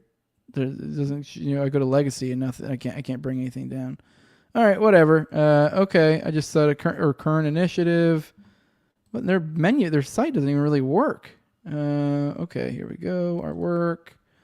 The work, all meaningful change begins with the conversation. Those conversations happen here. For decades, the Johnson Foundation has convened global leaders to tackle society's most pressing issues. Today, our work centers on being a trusted resource to our partners focused on creating more resilient communities in Racine and across the country. Okay, then just vague, we're working on solving problems. Current initiative. What is our current initiative? Crafting local solutions for lasting impact. Okay, engaging the community. That means nothing. So they launch this Resilient Communities Initiative. Okay, so this is all just vague nonsense. Nothing there on that end of things. All right, let's get back into this. Let's follow along this. Someone saying, here we go. What do we see here? Now we've been brought along to this other thing. Where a post from 7 Seas. Someone comment on it. The Parazoya, who I guess shared a lot of stuff about this, says, the people must ask real Donald Trump the question, not about Q. What did the Anon before Q say to keep digging on? Racine, Washington. May 2024, Biden launches Stargate AI in Racine. So Stargate was launched in Racine as well. June 24, Trump rally at Founders Rotary Pizza. Okay, so we had I'm assuming, or Plaza, Founders Rotary Plaza. So Trump rally here, July 2024, chaos. What the hell is Racine, is what it says. So here it says deputize Limp Bizkit. Man, I'm still kind of lost here, to be completely honest. Yeah, a lot of stuff happens here. I'm assuming the implication there is this is some big spook town, and that just like this is just like a fucking people going to work, fucking doing spook stuff in a big old spook city here. Here's some excerpt from some. I'm assuming this is QAnon, something there. I think maybe I'm just not tech savvy enough to really dig into some of this stuff. So I'm not even going to try to bother to dig into this stuff because I don't even really know what I'm looking at when we're looking at. I believe it's Reddit, maybe. Here is okay. Sorry, I'm just scrolling through these, trying to figure out things as I go. I'm still kind of lost here, Skulldugger. I think you're being too spooky. Here's one more. Here's another thread that I think maybe. Here's in a mega thread that I did. There's a mega thread that maybe we'll go through later. I didn't want to go full on there because it's like a 200 tweets. But this is one that I was going through, on my own, and it was kind of wild. But I was kind of looking for something a little bit more. I wasn't going to put you through a whole episode of like, and then this thing happened in Racine, and this happened in Racine, and then that happened in Racine. Seemed a bit much. Maybe we will come back to that later, but here is, I guess he said a shorter one about Racine's current mayor's brother. It was a link to George Church's Epstein affiliate. All right, here's Dr. Chris Mason of Cornell University, where Biden made his big speech the same year as the historic donation from Racine elites. And what is this timeline about Racine, Washington, March 2020? Man, okay. You're still losing me, dude. I don't. This is too all over the place. It's all like I got to read this article, that article. This isn't really much of a threat. I'm sorry, Parasoya, you're losing me. You're losing me. You're losing me. How long is this video? Let's see if this tells us anything. So, let me give you examples of the flow of Mr. Zuckerberg's money, and then I'm going to back up to some more evidence. And these are through admissions of the Center for Tech and Civic Life that he poured the money into. And there's a flaw here, by the way, a flaw in that they are a private organizations, so they're not subject, like you are, to freedom of information requests, to demands for them to open up their books, or any transparency whatsoever. And so the information I am providing you is what we've been able to scratch and claw and obtain. Mr. Zuckerberg's grants. The CTCL started to reach out to Wisconsin as early as April of 2020. By May, they had reached out directly to the mayor of Racine, and they told him, we will give you a $100,000 grant. That at the time, based on previous 990 filings, would be about 10% of their entire annual budget. And they told him, you are to keep 60,000 of these funds. Then you're to reach out to the mayor of Green Bay. All right, I'm still lost here. So here's another tweet. It says Chris and Corey actually published a paper on the Racine study. Okay, so I guess now we're back to the brothers. All right, I'm pulling audible. This is too all over the place. This is not. I'm sorry. I fucked up. I think if we do it again, I'll probably be the mega thread one that I was looking at a bit ago, because there was stuff in there. But let's go through you guys' chat. I saw you guys talking about it a little bit, so maybe you guys can explain to me the significance more. I think I'm kind of smelling we're stepping in. It's just too all over the place, too techie, too, I don't know, not my wheelhouse. So you think Change Repeat says 100% sometimes hard to follow, but they seem to think that Racine, Ghastly, and the Parasoya is the linchpin to the AI/technocracy. Yeah, I mean, that's kind of what I'm getting. I think maybe I'm not catching it all because I'm a tech retard, so I'm probably missing a lot of things too. Here we go. NPR's trash needs to be defunded, says Bobo. So Sloppy Toppy saying they're late again. It's all good. Someone asked me if I'm Q. No, I am not Q. Johnson Foundation collabs on children's mental health. Well, that's fucking spooky. Increase birth rates over mortality rates. Okay, well, that's good, actually. School development screening and cleaning freshwater issues. Okay, all in all, not bad. 1 out of 4 of those is super concerning. I guess although kids' mental health isn't necessarily bad, but if you're already a spooky entity, that freaks me out a little bit. Think Change Repeat. Racine has so many crazy threads. Rotary Club is another big theme.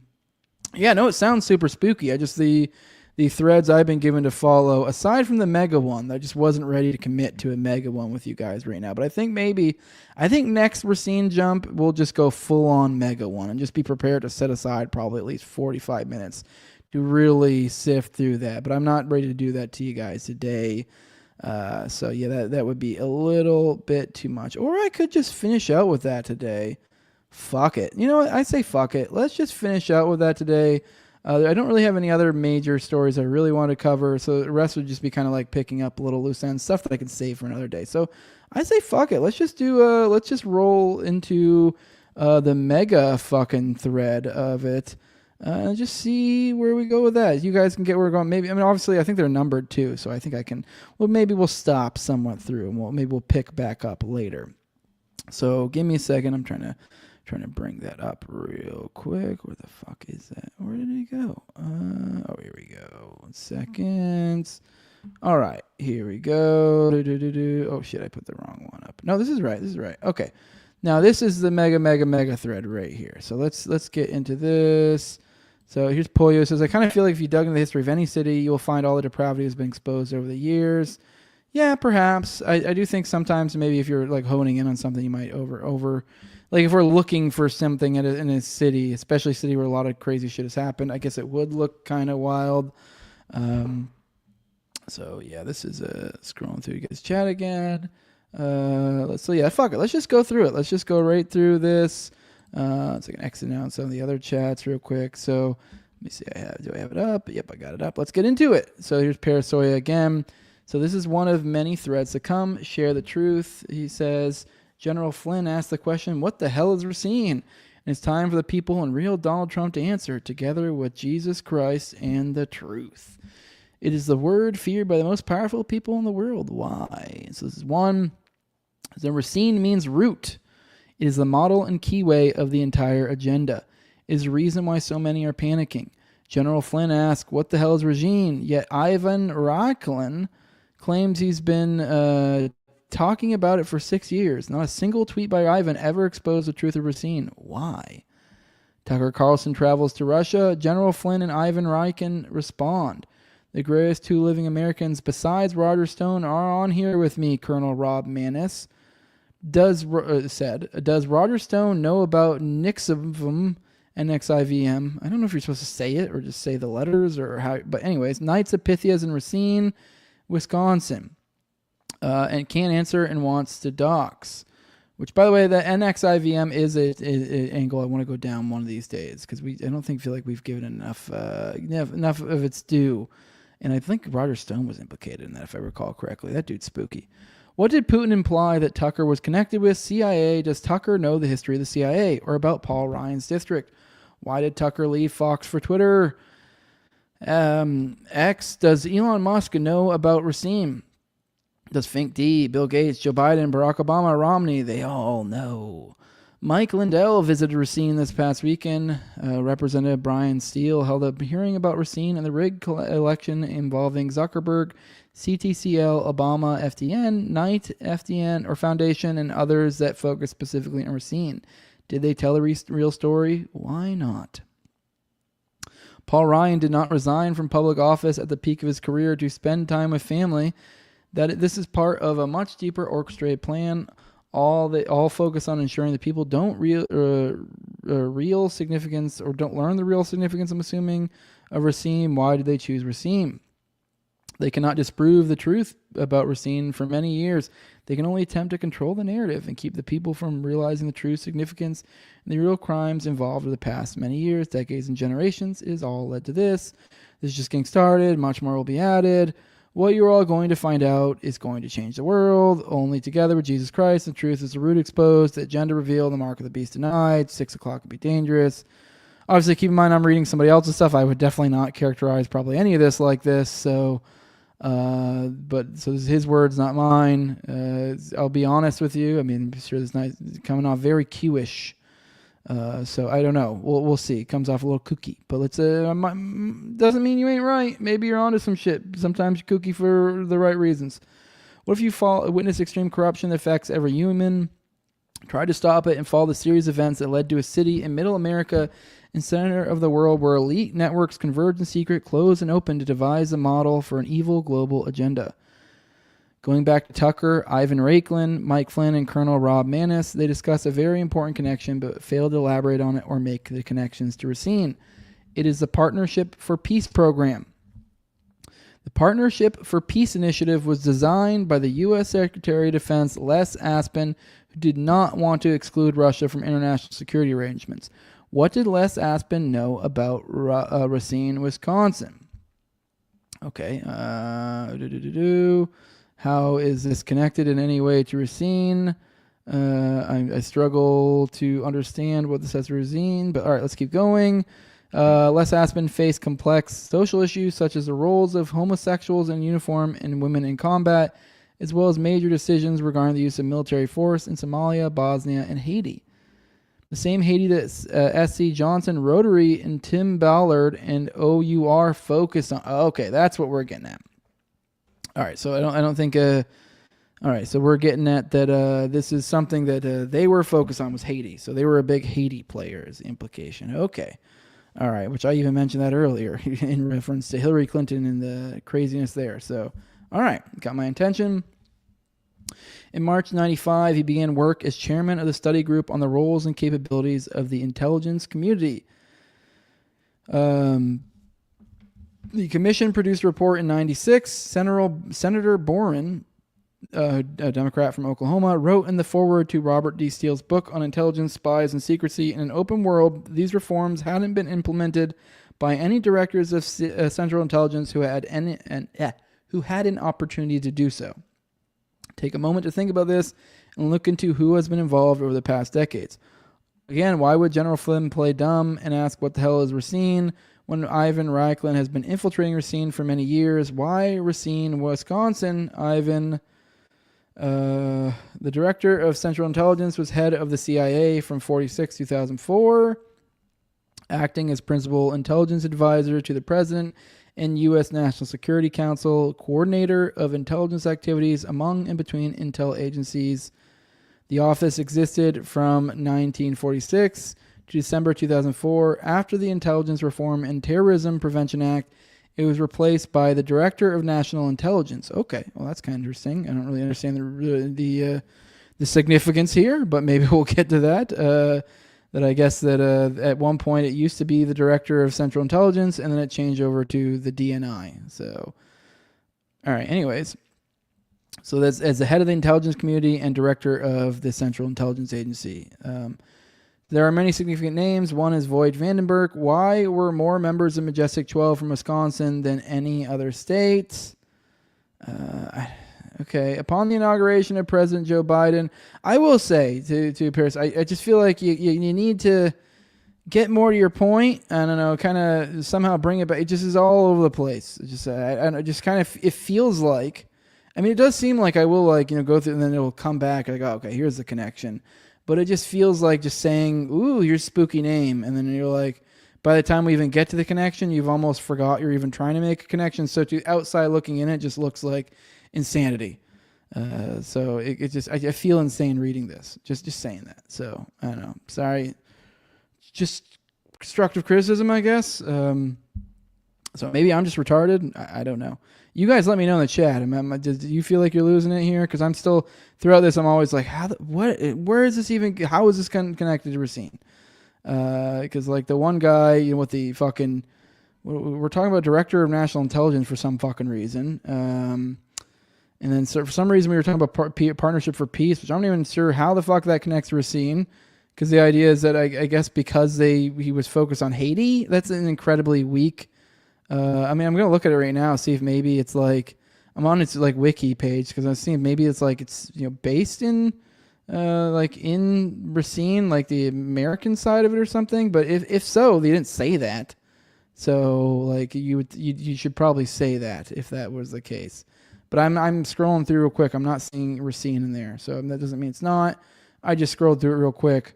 Point being is like this all started from we went from a partnership. I just feel like I'm losing it, and I don't really know. If anything, is kind of the more I go down these rabbit holes, and this is the case, the more I'm like, I kind of am like, I don't know if I buy any of this shit because it's like this seems this seems like poorly constructed conspiracy, like dot connecting essentially.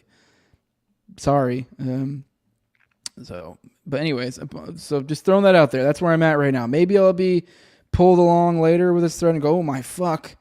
But right now it just seems like we're throwing out big names, and then how this is connected, I don't know.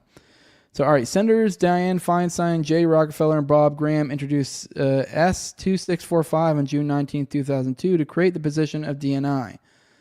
Okay, so these people created the new position of DNI. Jay is a great-grandson of Rockefeller. Frederick Taylor Gates became the key advisor to Rockefeller after he married his replacement wife, Emma Cahoon, in Racine, Wisconsin. Seriously? Okay, so this somehow comes back around to because some guy got married in Racine? This is kind of just becoming embarrassing. Sorry. Together to devise plans and models that involved leading to today. One of the key components of Frederick T. Gates and Rockefeller's plans were to use philanthropy, health, science, education, foundations, and institutions to reinvent image, gain access and acceptance, build networks and service cover for the real agenda behind the curtain. Okay. I mean, maybe I'm being overly critical, but at the very least, there could have been a quicker way to get to this, because I think maybe I'm also might have just been looking for dots that weren't there, waiting for a connection, but we went in the most roundabout, long way to get here. Whereas it sounds like this was all just what to describe how this one thing started. All right. In 1901, Gates designed Rockefeller Institute for Medical Research, now Rockefeller University, and then Rockefeller Foundation. In 1913, Gates served as president of the General Education Board, which became the leading foundation in the field of education. Working the intersection of philanthropy, imperialism, big business, religion, and science, the China Medical Board was his last major project. What happened over recent years, and how is this all connected? We are just getting started. At a time when secret societies were more scrutinized, the same strategies devised by Gates and Rockefeller were used by Paul Harris and Freemasons to form Rotary International. All right, so we're 25 tweets deep, and now we're getting into Rotary International, which I know is one component. Keep in mind, this is a 200-tweet thread. So I think I'm probably not going to do any more than 50 today. So you guys can let me know if you guys want us to keep going down this rabbit hole once we get there. But this is kind of to my point. We're just now getting to Rotary International, and we're 25 tweets in. I just feel like there's got to be. I don't know. I mean, I get it. Like you don't want. I don't know. I sound like I'm like some TikTok type guy that's like it needs to be 30 seconds. But it's like I don't understand how people. I don't know. Maybe I'm just losing my mind here. Let's keep going. Paul Harris of Racine, Wisconsin, founded the club that became the humanitarian organization Rotary International in 1905. What is Team Humanity? How do you protect humanity by controlling humanity? We'll get to that soon. All right. Rotary and United Nations have a shared history of working toward peace and addressing humanitarian issues around the world. During World War II, Rotary informed and educated members about the formation of the UN and the importance of planning for peace. From here on, and the Rotarian articles helped members understand the UN before formally established and follow its work after its charter. Many countries were fighting the war when the term UN was first used officially in the 1942 Declaration by the United Nations. Today, Rotary holds the highest consultative status offered to a non-governmental organization by the UN Economic and Social Council, which oversees many specialized UN agencies and furthers its relationship with several UN bodies, programs, commissions, and agencies. Rotary Day at the United Nations each year celebrates the organization's shared vision for peace and highlights the critical humanitarian activities that Rotary and the United Nations lead around the world. Remember Dianne Feinstein. Now, all right. I do want to take a moment. All right, we're at 30 tweets here. I do want to point out an element that I guess kind of irked me a little bit, but maybe once I get 170 tweets deeper, this will become more obvious. But this did kind of start off on these like kind of leading questions of like, who is even that fucking General Flynn and some of these other people? Why did they say this? Why did they imply this? What did they really mean? They know. And it's like this assumption that these people know. And they're like, I haven't seen anything yet that would imply. And the fact that we're 30 tweets deep into this, and we still don't even, I don't even think we've really even established the connection of the Rotary Day thing to this. And this is one of the, I guess, semi-major connections a lot of people point to. And we're this far, yet that we have this, like, you know, asserted, like, oh, these people with secret truth that are hiding things from you, and they totally know. Now, far be it from me. Like, don't get me wrong. Like, I think Flynn, the limited bit I know about him, he seems to glow. I mean, whatever. So I wouldn't be surprised if he does know some secret knowledge. It's just the level of certainty and the idea that, like, when it's like we can't even seem to concisely explain what the fuck is even going on here to people who are receptive to this, like me right now. It just, I don't know. I guess just a little constructive criticism to conspiracists out there, that if you're just kind of the idea that you assume to know what people know, you might be wrong. Once again, maybe we'll get through this and I will come at the end of this and be like, holy shit, General Flynn totally knows and is completely putting it on. But I think it's fair to say maybe he just doesn't fucking know, since, like, I don't even know yet. So let's keep going. 1907 early service project, the Rotary Club of Chicago. So we're in Chicago now. Discussed the need for public toilets and improving sanitation. 1908, Rotary's second city, San Francisco, California, USA, becomes the second city to have a Rotary Club in November. Okay, so now it's a Rotary Club going all over the place. So now it's getting even weaker to Racine because we don't even have a Racine connection yet.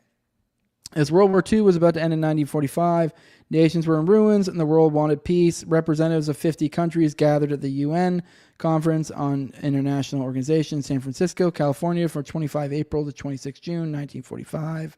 For the next 2 months, they proceeded to draft and then sign the UN Charter, which then created a new international organization. Okay, this is in San Francisco, UN Conference. Okay, so I'm still struggling to see the relevance, which is hoped would prevent another world war like the one they just lived through. 4 months after the San Francisco conference ended, the United Nations officially began, October 1945, when it came into existence after its charter had been ratified by China, France, Soviet Union, UK, United States, and by a majority of other signatories. Now, more than 75 years later, the United Nations is still working to maintain international peace and security, give humanitarian assistance to those in need, protect human rights, and uphold international law. UN is doing new work not envisioned in it in 1945 by its founders. UN has set sustainable development goals for 2030 in order to achieve a better and more sustainable future for us all. UN member states have also agreed to climate action to limit global warming. This brings us back to Racine. Holy shit. 37 tweets deep brings us back to Racine. Trying not to be mean. Okay, so maybe I'm missing something here. Maybe I'm the retard. This brings us back to Racine, Washington. Again, Sustainable Racine was the key model used to form the 17 goals of sustainable development as the foundation of Agenda 21 and 2030, including at the Earth Summit in Brazil. Is everyone following so far? Kinda, I guess, sorta, not really, because we spent 37 tweets to get here, all to get to the point to where this Rotary Club thing that this UN put together, which I struggle to even understand the Rotary Club connection right now.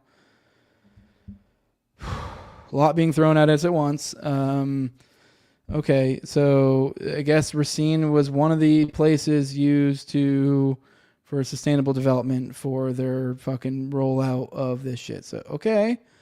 Racine has deep connections with Brazil, including through S.C. Johnson, who is the corporate model of UN Agenda 21 and 2030. They play an extremely significant role and are part of the network that controls every single aspect of life and community in Racine, Wisconsin. Why didn't any Pizzagate influencers like Liz Cronkin and her Freemason partner Dom Lucre ever discuss Racine, Wisconsin? It's less than an hour from Winnetka, and where the Podestas and art and embassies got their big break, and Pritzkers and other elite families own farms. Now, this kind of points to, I don't like this sort of like, why didn't these influencers, why didn't they? Because it has this assumption this is super obvious. We're 40 tweets, almost 40 tweets into a 200 tweet thread, and this does not seem very obvious to me. I don't know. I still am not entirely sure I have a vague idea of what we're talking about. So the idea that we're going to go, these people, I mean, don't get me wrong. I'm no one to come to the defense of Dom Lucre. Fuck that goblin. But, I don't know enough about Liz Cronkin to have any thoughts. But anyways, point being, the idea that these guys are like, there's some concerted effort not to talk. All right. What was the purpose of Epstein's blackmail? How do you control world leaders, influencers, and assets? Why is Racine, Wisconsin controlled by corrupt, criminal, and compromised elites and officials? Why would so many officials also be Freemasons and Rotarians? What is a company town? Control, compromise, foundations. What locations do some companies have around the world? Relationships. Are the Johnsons Freemasons? Do they control Rotary? What happened to the Rio Olympics? Who benefited most from Zeke? I mean, we're just saying, throwing shit out there. I don't know. Johnsons and Rotary can gain access to communities through philanthropy, health, education, business, resources, labor, and United Nations. Haiti is one example. Johnsons of Racine control the Institute of Insect Science for Family Health. One is located in Racine and a sister facility in Shanghai, China. They played a very important role in helping the world during Zika. Was Zika a test? Eureka. I mean, maybe. I wouldn't be surprised. Rockefeller Foundation, close partners with Johnson Foundation, do not want you to believe that they have any patents on the virus or receive any royalties. However, they are closely involved in supporting virus research institutes. Rockefeller Foundation also played an important role in civil liberties during the early Cold War, closely connected with Cornell University. Tucker Carlson never mentioned Little Moscow, which is Racine, Wisconsin, during his interview with Putin. I don't know why he would. He should know about Paul Ryan's district, about their agreement at Fox. Elon Musk knows about why Tucker made the move. He used to work with this. Little Moscow, Racine. There's just so many assertions here without anything whatsoever. It's just a kind of a, I don't know, a great exercise here in like, I don't know, just making just bad faith, because it's like the idea of like, why isn't this person doing that? Why aren't they doing that? Why aren't they? Maybe they just don't fucking know. I'm 50 tweets deep in this and I don't know. Little Moscow, Racine was once a great invention capital of the world.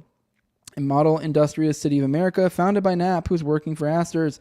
Bernie Sanders knows the significance of the labor models and political leaders in Racine. Honestly, I would be surprised if he does. So, like the idea that, like, I'm assuming the implication here is if we look at certain old things, they use these labor models for whatever, for Marxism or whatever too. The idea that like that Bernie knows his material that well is ridiculous to me. The idea that he would these political points were based on studies from these labor models in Racine, like as if he has a grip on his knowledge that well. He's probably given talking points by people. The idea that he really understands the origination of these talking points. I mean, maybe some of them, but even like people who have deep knowledge, I just don't see him having the deep knowledge. Racine has also really claimed slavery ended with the Underground Railroad, which, okay, if that's true, that's kind of fucking interesting. Joshua Glover, the formation of the GOP 2 days later in Wisconsin. Once again, notice how they said Wisconsin and not Racine. So, okay, the Civil War and first secret society charter to Knights of Pythias. Slavery never ended. It involved. Oh yeah, I remember we did talk about Knights of Pythias, which I thought that was interesting. Was the first secret society to get, like, I forget what the term was, get their charter from Congress, I think, essentially, which is kind of wild. Knights of Pythias are one of the many secret societies that converge in Racine. Oddfellows, Shriners, and Knights of Malta are others. Biden friend Hillary Mentor Bird, Horlick of Racine, Schumer, and Wiener were Knights of Pythias. All right. And no NXIVM ties. Does Roger Stone? Roger Stone brings us back to the Flynn Network. Why does no one on this entire list seem to know the answer to General Flynn's question? What the hell is Racine? Like, I don't even know the context of what the hell is Racine too. This is why it's like very insular, and the idea that like I even listen. I know there's a huge contingent of like boomer cons out there that are super into General Flynn. I don't know hardly the first thing about him. Why did Mike Ben's cyber lie? Panic and Block. Why did real Mike Lindell lie on Sunday in Racine? These are all things I don't even really know the context of it. So, all right, guys, I'm gonna leave it at there. That's tweet 50. You guys, let me know. If you guys. I mean, that was 50 of 200. So there's still 3/4 of this we have not gone into. It just seems like it started to get into the interesting stuff. Knights of Pythias, Rotary clubs, slavery ending, maybe possible connections there. almost as if this is the place where they roll out the next big thing, TM. This seems like the place where they're cooking it up in the lab, the next big thing, TM. So I think there's something to that. I don't know. I feel like I'm being a little bit of a dick to the guy who did this, because I don't know. He's just some dude. He put together. So maybe I think maybe there might need to be people out there who, or maybe even him, that just comes together and finds better ways to craft this. If we want to get this out, if there is something here, but you guys let me know if there is a large call for this, for me to continue the coverage of this. Like I said, too much. There's like 3/4 more to go. If you guys are, if you're like me and seem to think that like if we dig into this more, that maybe we will get to some sort of truth, because it feels like as you're reading this that like, oh shit, the next tweet we're gonna get like the connections will be established, it all will be revealed. But we got a quarter of the way and not really. So I don't know. You guys tell me if there's a call to dig into this deeper. As of right now, I almost feel I'm done with it. But if you guys. But there's something. This is up to you guys. You guys tell me whether it's online or on here. Say in the chat. If you twos in the chat if you think we should keep digging on a future episode. We're not going to do it today. Maybe tomorrow. Dig into the rest. You set aside maybe 45 minutes or to an hour to finish this. You guys let me know. 2 in the chats if you want that. 1 if you're ready just to run away from this fucking story and never talk about Racine ever again. In that case, you're clearly a Fed that doesn't want us to talk about Racine. But in the meantime, let's roll through the chat, see what you guys have to say. Yeah, I see you. I'm scrolling through here, and I see so many of you guys confused. I am so very fucking so very lost. So let's. I'm scrolling back in here. Scrolling back to the chats. So I'm scrolling through here, seeing if you guys have any more kooky than Top Lobster, says Tyler. Yeah, this is more kooky than Top Lobster for sure. For sure. I have literally lost the plot. Racine. Exactly. Like throughout here I'm like, I'm sorry I did this to you guys, but hey, whatever. This was bound to happen one of these days. We just get too lost in the sauce. Someone's saying outside of possible Fed/AI technocracy, it's a beautiful town. So yeah, oof. Racine must be an advanced type of autism. Yeah. So yeah, I think I struggle understanding these threads, and I've been following them for months. This thing changed. I'm like, I'm interested. I'm very like compelled, but I'm just like, what? Like it's compelling. That's what this is for sure. So if you study fallen angels and Nephilim, it all connects. Yeah, I guess that's just what I'm missing. Nephilim. I think basically a ton of connections. Racine AI portal. And he says, I think I need Parasoy or Gasly to actually have a convo with me and explain it like I'm 5. That's like kind of why I led this with like Gasly himself too. I guess I should have been, understood. He does this where I'll be like, I don't get this, or he'll post these like, confusing, like, oh, almost kind of sometimes smug. I mean, you may want to like reevaluate your thinking sometimes. I feel like sometimes between you and Parasoy, you just have these assumptions.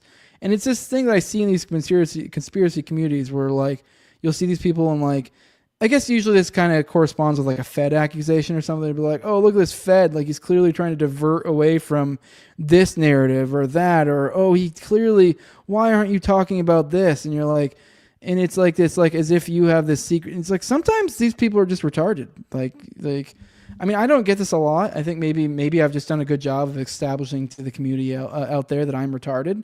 So maybe people don't come to these like, oh, why isn't Jose covering this? Like, I don't know, because I'm one man who has limited amounts of interests, and I'm also a retard. So,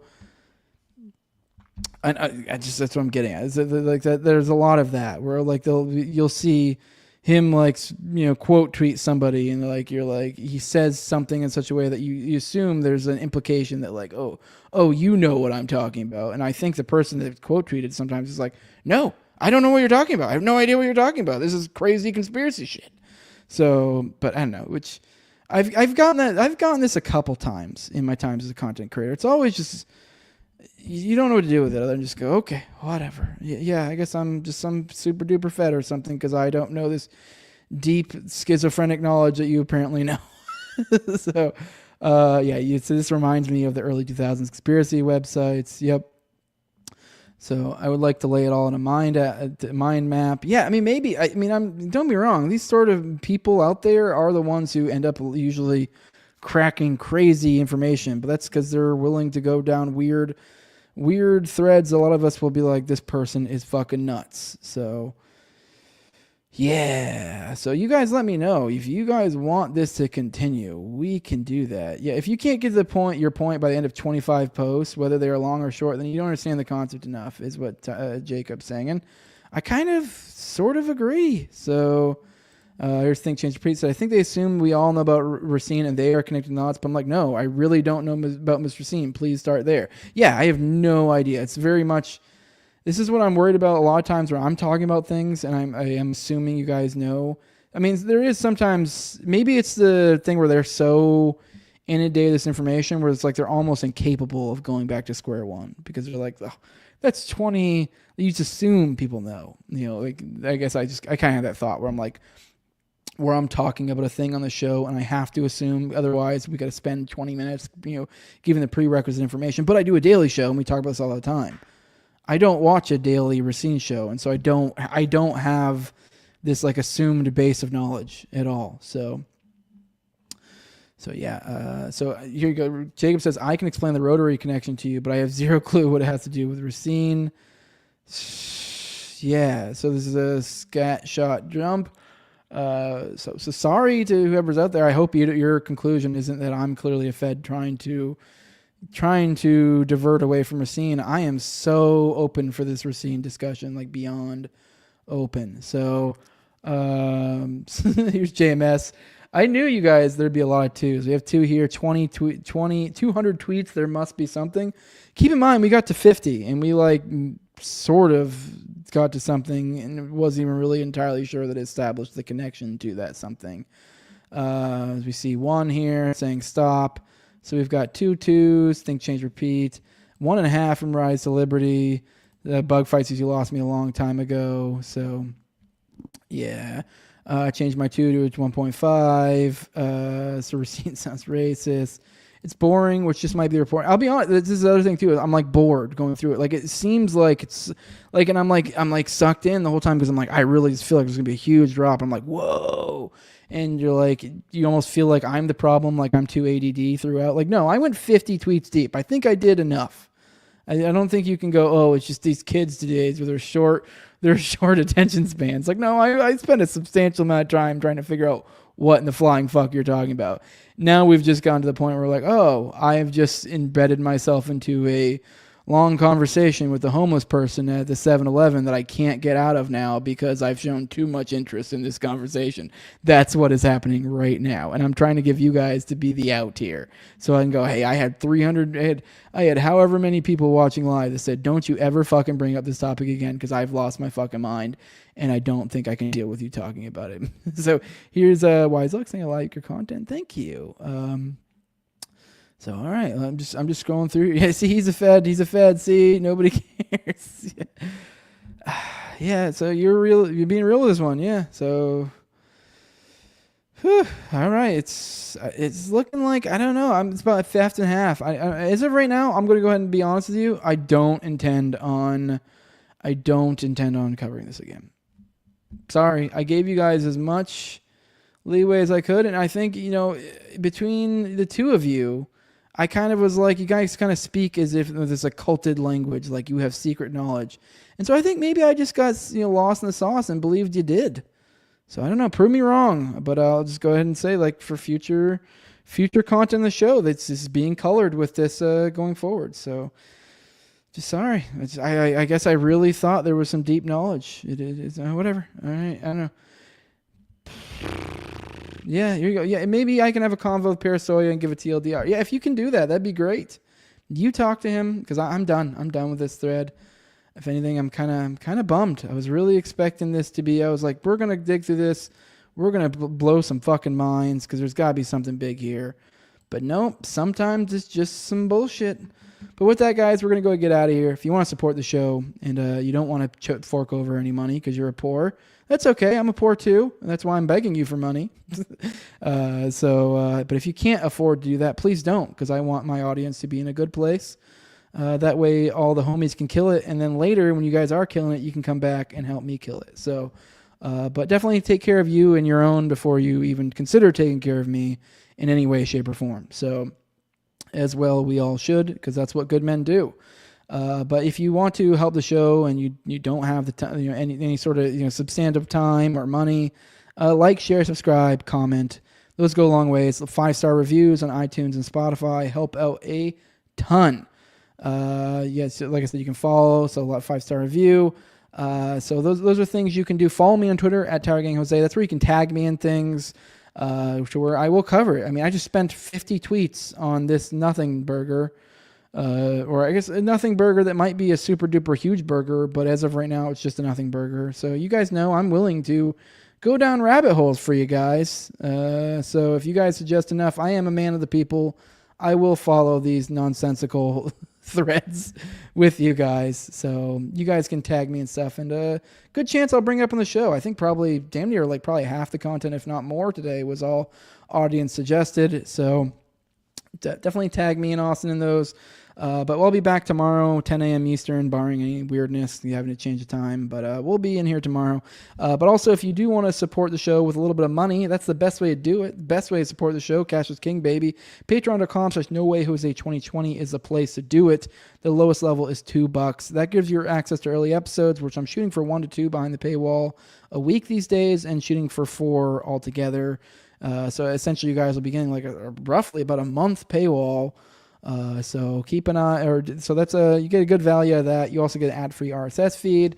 Then also you guys get the video chat function on Already Dead, which is me and Austin's weekly call-in show, our weekly live call-in show. So pop in for that. Second half of the show, we take in calls, and if you're a patron of me or Austin, we'll bring you up on the screen as a talking head. But also the highest level of my sponsors, I'll read them out for every episode. It's a big shout out to them. Big thank you for everything you do. My co-host on Tower Gang, at Tower Gang Toad. Also have at Abrogate D's, at ZOVRACK, at _InfantCO.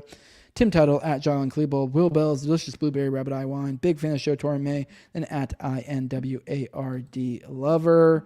But yeah, we're going to go ahead and get out of here, fellers. Scroll through the chat real quick, see if there's anything I missed.